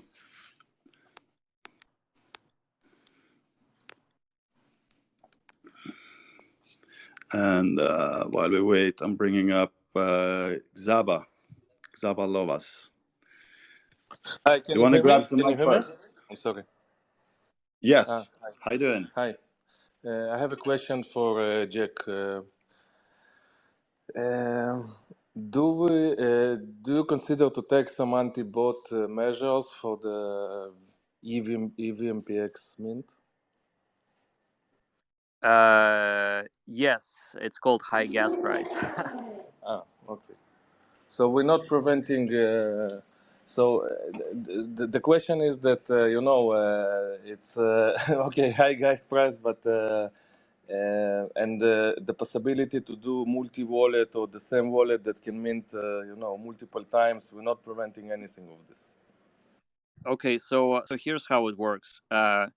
We have a piece of code that prevents on-chain bots to run multiple simultaneous transactions on chain. So that will not be possible. It's pretty much ensuring that only a user that holds the wallet can mint.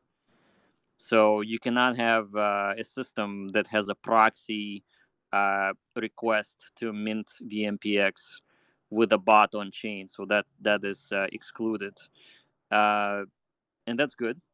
And the rest of the, like, if you're running a script and you're trying to do it from your computer, certainly it's possible, and you can use the same wallet. That's okay too. We don't feel like the wallet should be blacklisted. It's kind of like a measure of control that I think is not really like truly fair. If people are willing to spend the money as much as they can, they should be able to get as much VMPX as they want. But you get to compete against other people. So mint as much as you want, as little as you want, but you should know that the competition is fair and the same for everyone. I understand. So the natural question is, how do you prepare for this? And I would say there's four things basically. There's five. Sorry, let me just write them down so I get them all. There we go. So there's five that, like, practically have ETH on Ethereum.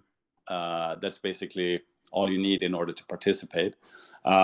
Second step is to try it out on the X1 Devnet, so you get familiarized with the process. The third is to ask many questions regarding it in the chats on Twitter. Any kind of technical questions, as can it be, is there admin keys, can it be botted, any kind of that. We will scoop up all of those questions, and I will make, as I always do, a pre-launch alpha video with all the information that I've scooped up and go into details how the launch will work, etc.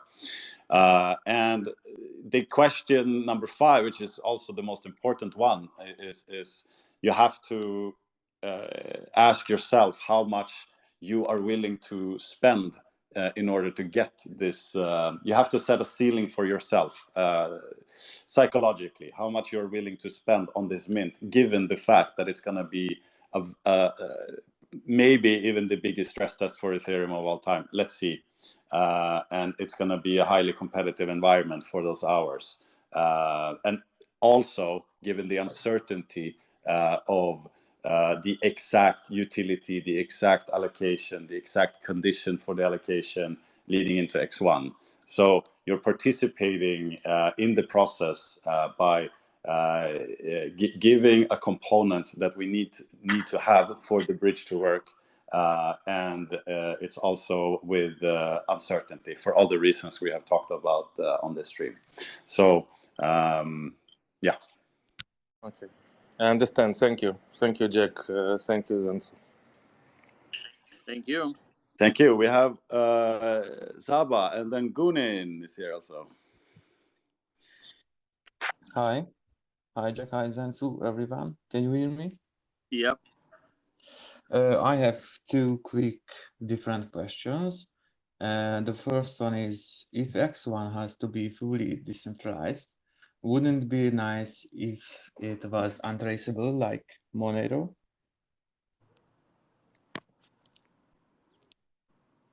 Xen Tzu, I didn't really understand the question. Did you get it? If X1 is going to be 100% decentralized, wouldn't it also be nice if it was we had privacy like Monero? Yes. Yeah, I mean, not everything can be perfect, right? I mean, certainly we love privacy. We stand for our self-sovereignty and full decentralization and control of your own money. If we can find a way to make it super private, then we will. So at this point, we're fighting for just the best possible decentralized solution at the moment.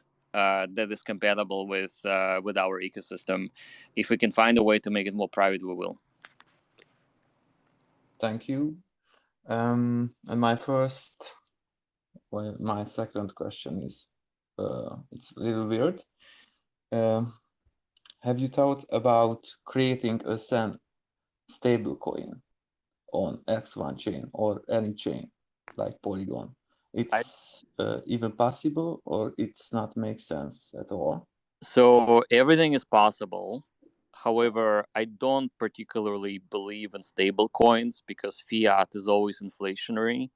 So it's stable to fiat that's just continuously getting devalued. And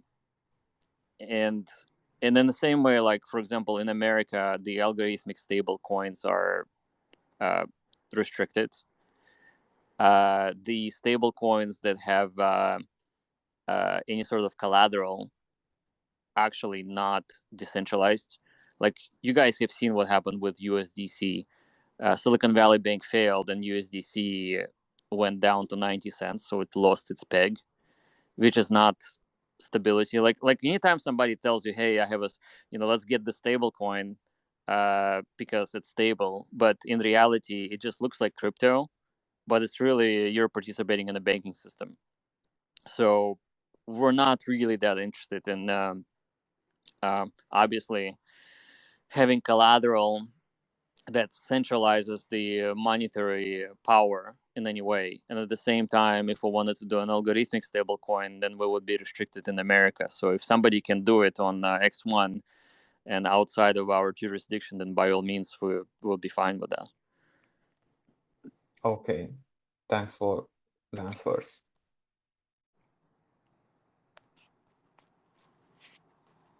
Awesome. Oh, we have celebrities in the house. We have crypto bra, but Michael has been waiting for a long time. Let's bring Michael Starman up here first, and then we have also Stale Proof and Camille, and then we have something sweet probably coming from Crypto Bra. Welcome, Michael.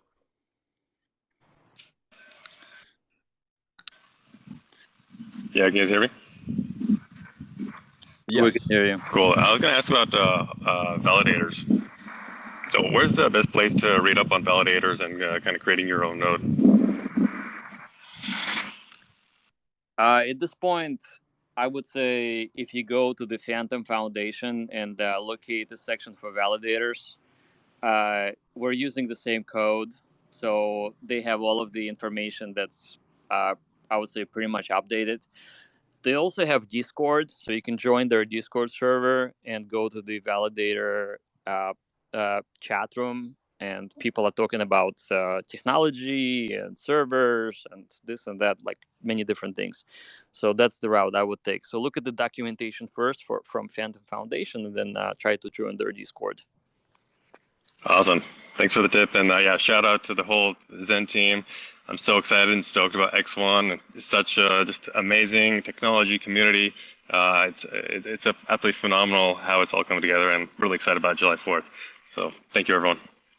Awesome. Thanks for stopping by. Thanks, Michael. Good to have you here. Stale Proof. Yeah, thanks for meeting me.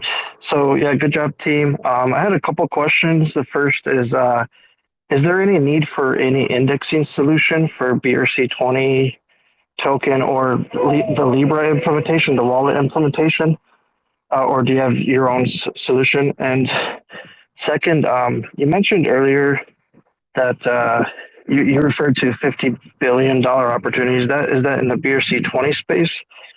Or does that encapsulate everything, or ordinals, BRC20, bitmap, and just like your general thoughts on the overall space where it's heading? Yeah, so 50 billion. I think the whole Bitcoin digital artifact movement that we're seeing right now, which includes ordinals, bitmaps, BRC20s. I think altogether likely going to be hitting $50 billion or more. I mean, that's like my personal projection. Don't put your money into the space listening to me. I have no idea what I'm talking about when the dollars are involved. Now, that's kind of like how I feel. So in terms of indexing, actually, that given that fastnet is actually capable of transacting so quickly, it totally makes sense to have our validators also tap into the Bitcoin data structures and pull out the BRC20 data records and implement a decentralized indexer right on the X1. So you should be able to execute your trades with the Unisat wallet by tapping into a decentralized data source that is not does not live on somebody's server. Like, for example, Unisat, currently their marketplace is not decentralized. It's just a bunch of computers that's running databases, and they're doing a good job. I mean, like, don't get me wrong. But the next stage of evolution is really something that's fully decentralized, where people can actually believe the data that they're receiving from the Bitcoin blockchain. And with the bridging technology that we're developing, we believe that we can achieve that. Okay, thanks. Camille.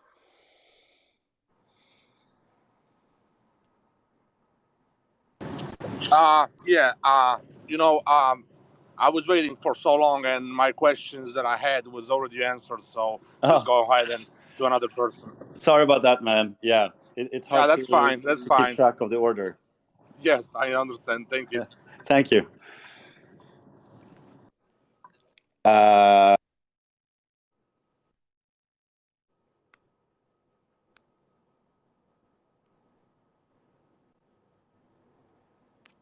Let's get Crypto Bra on. Oh yeah, Crypto Bra. first off, I want to say thank you so much, CryptoBro, for the stream you had with Jack. If you guys haven't checked it out, you need to see it. It was a really good discussion. CryptoBro is a master of interviewing and having a discussion. I think it was very interesting, very cool discussion, very technical. So appreciate that. How you doing today? Yo, what's up, Zinians? I'm chilling, man. Great space you guys got going on, and thank you for getting my hopium up on this X1 chain.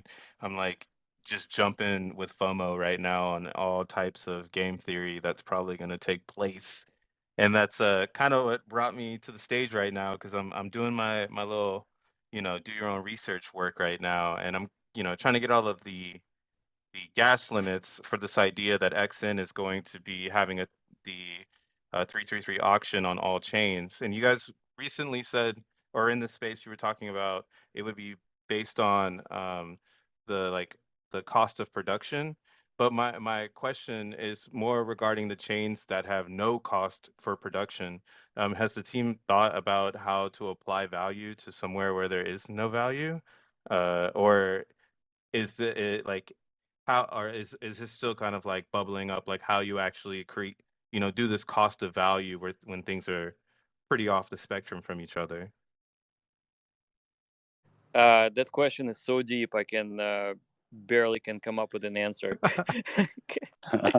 Well, because yeah, I mean, like, because like EVMOS and like OKX, right? Like they don't. It costs $0 to create Zen, but like I can see this type of idea of getting XN from all angles, making people want to maybe inquire it from those areas, or even EVMOS. They have a beautiful community and they talk a lot about pushing the Zen narrative and the first principles there. But yeah, I was just kind of curious on if you guys had a structure for it yet, but it sounds like it's still in the works. Yeah. I think I don't know if I'm gonna answer this question properly, but what we want is we want a lot of value on the chain, and we feel like most of the chains that almost have free gas, the only reason why they have free gas is because they raise money. So like even if all of the validators go away, a lot of validators that the foundation controls will just keep the chain up and will give out the gas for free just to scale their users. And so that unfortunately is not very healthy in the long term because people are not excited about using the chain and using the gas token. That's like pretty much you don't have to get any of it to actually use it as gas. And so we're thinking we need to find a middle ground. We need to find a middle ground where it's not too expensive like Ethereum, but not too inexpensive to actually always have a downward pressure on the native gas coin. But also at the same time, as you probably listened to us before, we are planning to introduce a feature to share the gas, essentially gas sharing. So if you're on the project, you will be getting XN for every transaction that the user actually is paying for. And it makes sense that users don't pay pennies on the dollar, but pay something like 10, 20, 30 cents on the dollar so that the builders of the ecosystem actually can get a lot of value. So we need to find a middle ground where the chain is not too expensive, but not so cheap that it just diminishes the value and it just, not ultimately vibrant in the long term. And here's the funny thing: the slowest chain we have is the Bitcoin chain, and has the biggest supply in terms of dollars, right? So it has the biggest TVL, which is kind of interesting. So the argument for faster chains definitely exists, but I think that argument is mostly academic at this point. The real value comes from engagement, and the engagement is driven by the charts and green candles and the excitement of getting digital artifacts that are, whether they're coins or NFTs or ordinals or whatever else, that actually scarce enough in value or scarce enough in their abundance. So there's no abundance of like for example, if everybody had a Mona Lisa at home, then it would be wouldn't cost a lot, but there's only one, so it's like priceless, right? So we want to find the solution between being priceless and being so inexpensive that nobody comes. So that's kind of like what our strategy is. Awesome. Thanks for that answer. I'm pretty sure we're all gonna keep minting away on all chains, and get to that bridge when we cross it. But yeah, man, thanks for the space. Y'all stay up. Yeah, absolutely. Xen Tzu, let's take one more question and call it a day. Let's whoever's coming up, ask a good one. Can I say something real quick? We have DeFi Proof and Wavy already on the stage, so let's take DeFi was first. It's not really a question. I just want to let you guys know. Ever since Jack started the testnet, we've been building on the X1 testnet, and we're gonna continue building from the LitX side. So we already got a V3 working on Pulse, and our main hub is gonna be X1. So it's gonna be interesting. And ordinal number 27, which is us, we gave it to the community as a trophy.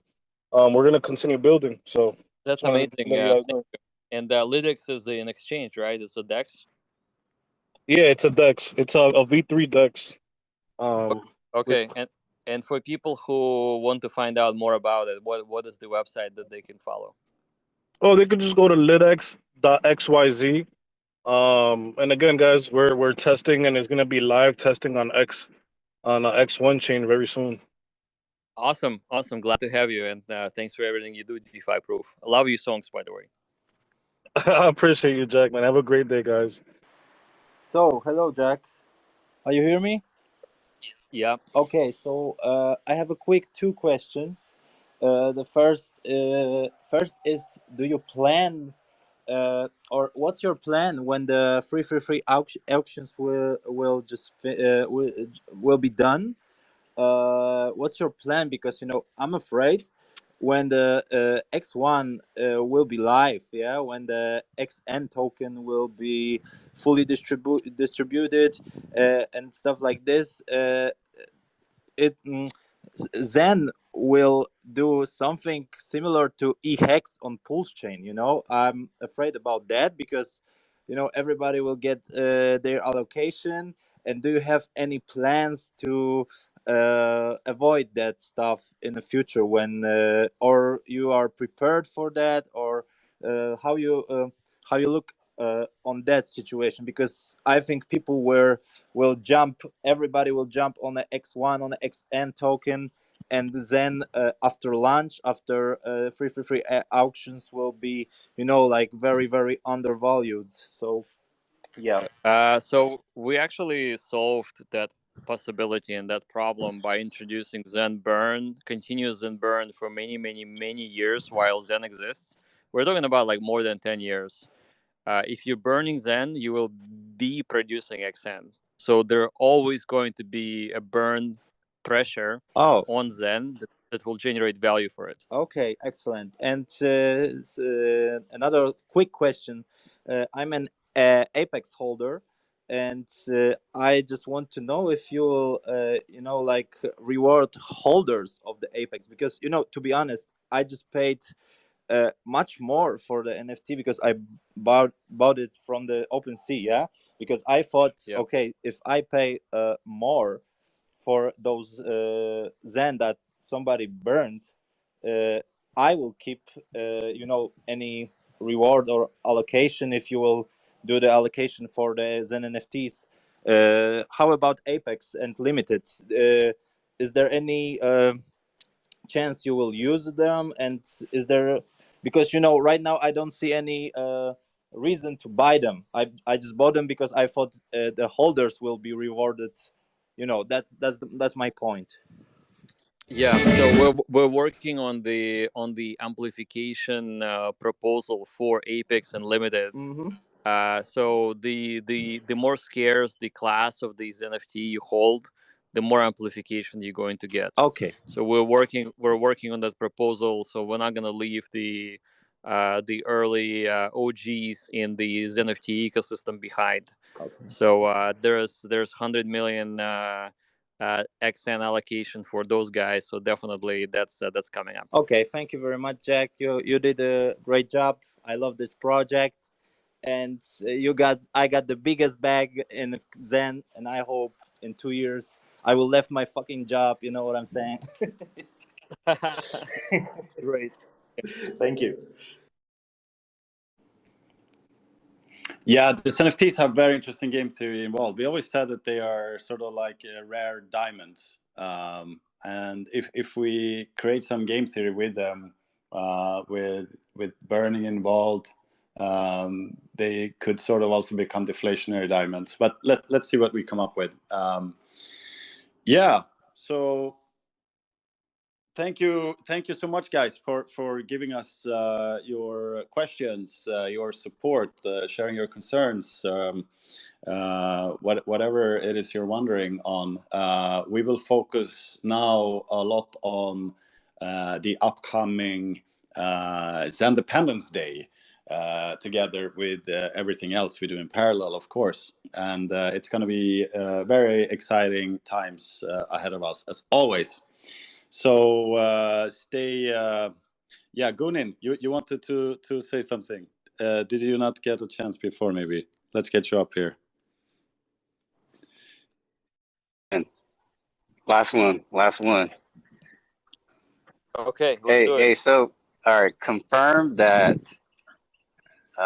there won't be like a batch mixer for the VMPX. I think I heard a little bit of that like a few minutes ago. Just unless it's going to be some like how NFTs were made like months after. Yeah. So the function to batch mint on chain is prohibited by the contract. It will not be possible. However, if someone has a wallet that runs on their on their home computer and they just run and continuously mint, it is possible to sequentially mint. However, the gas prices will immediately prohibit the continuous minting, and the person will run out of their money. So that's what we expect. But the coin tools like batch minting is prohibited by the contract. Okay, cool. All right. Is there going to be an audit for the bridge, or is that audit connect part of X1? We plan to do all necessary safety, practices done, like an audit and all of the above. I mean, like, definitely, if hundreds of millions of dollars are getting deposited somewhere, we would need to spend at least $20,000 to do an audit. So we're not going to have an important piece of architecture out without an audit. Yeah, please do that. Because I've been part of chains in the past where it's stupid exploits, and I got that PTSD going on. So I mean, build that strong bridge. Absolutely. Appreciate it, man. All right, guys. It's been a long space. We need to have some consideration for the listeners. That's going to listen to this in retrospect as well. The space is recorded. You can listen to it again. You can share it with everyone. And thank you so much. Thank you, Jack. Thank you, Abyssinian. Thanks, everyone. And don't forget test.getvmpx.com. That is where you can practice your mints for Ethereum VMPX. Get familiar. Do not delay if you want to participate.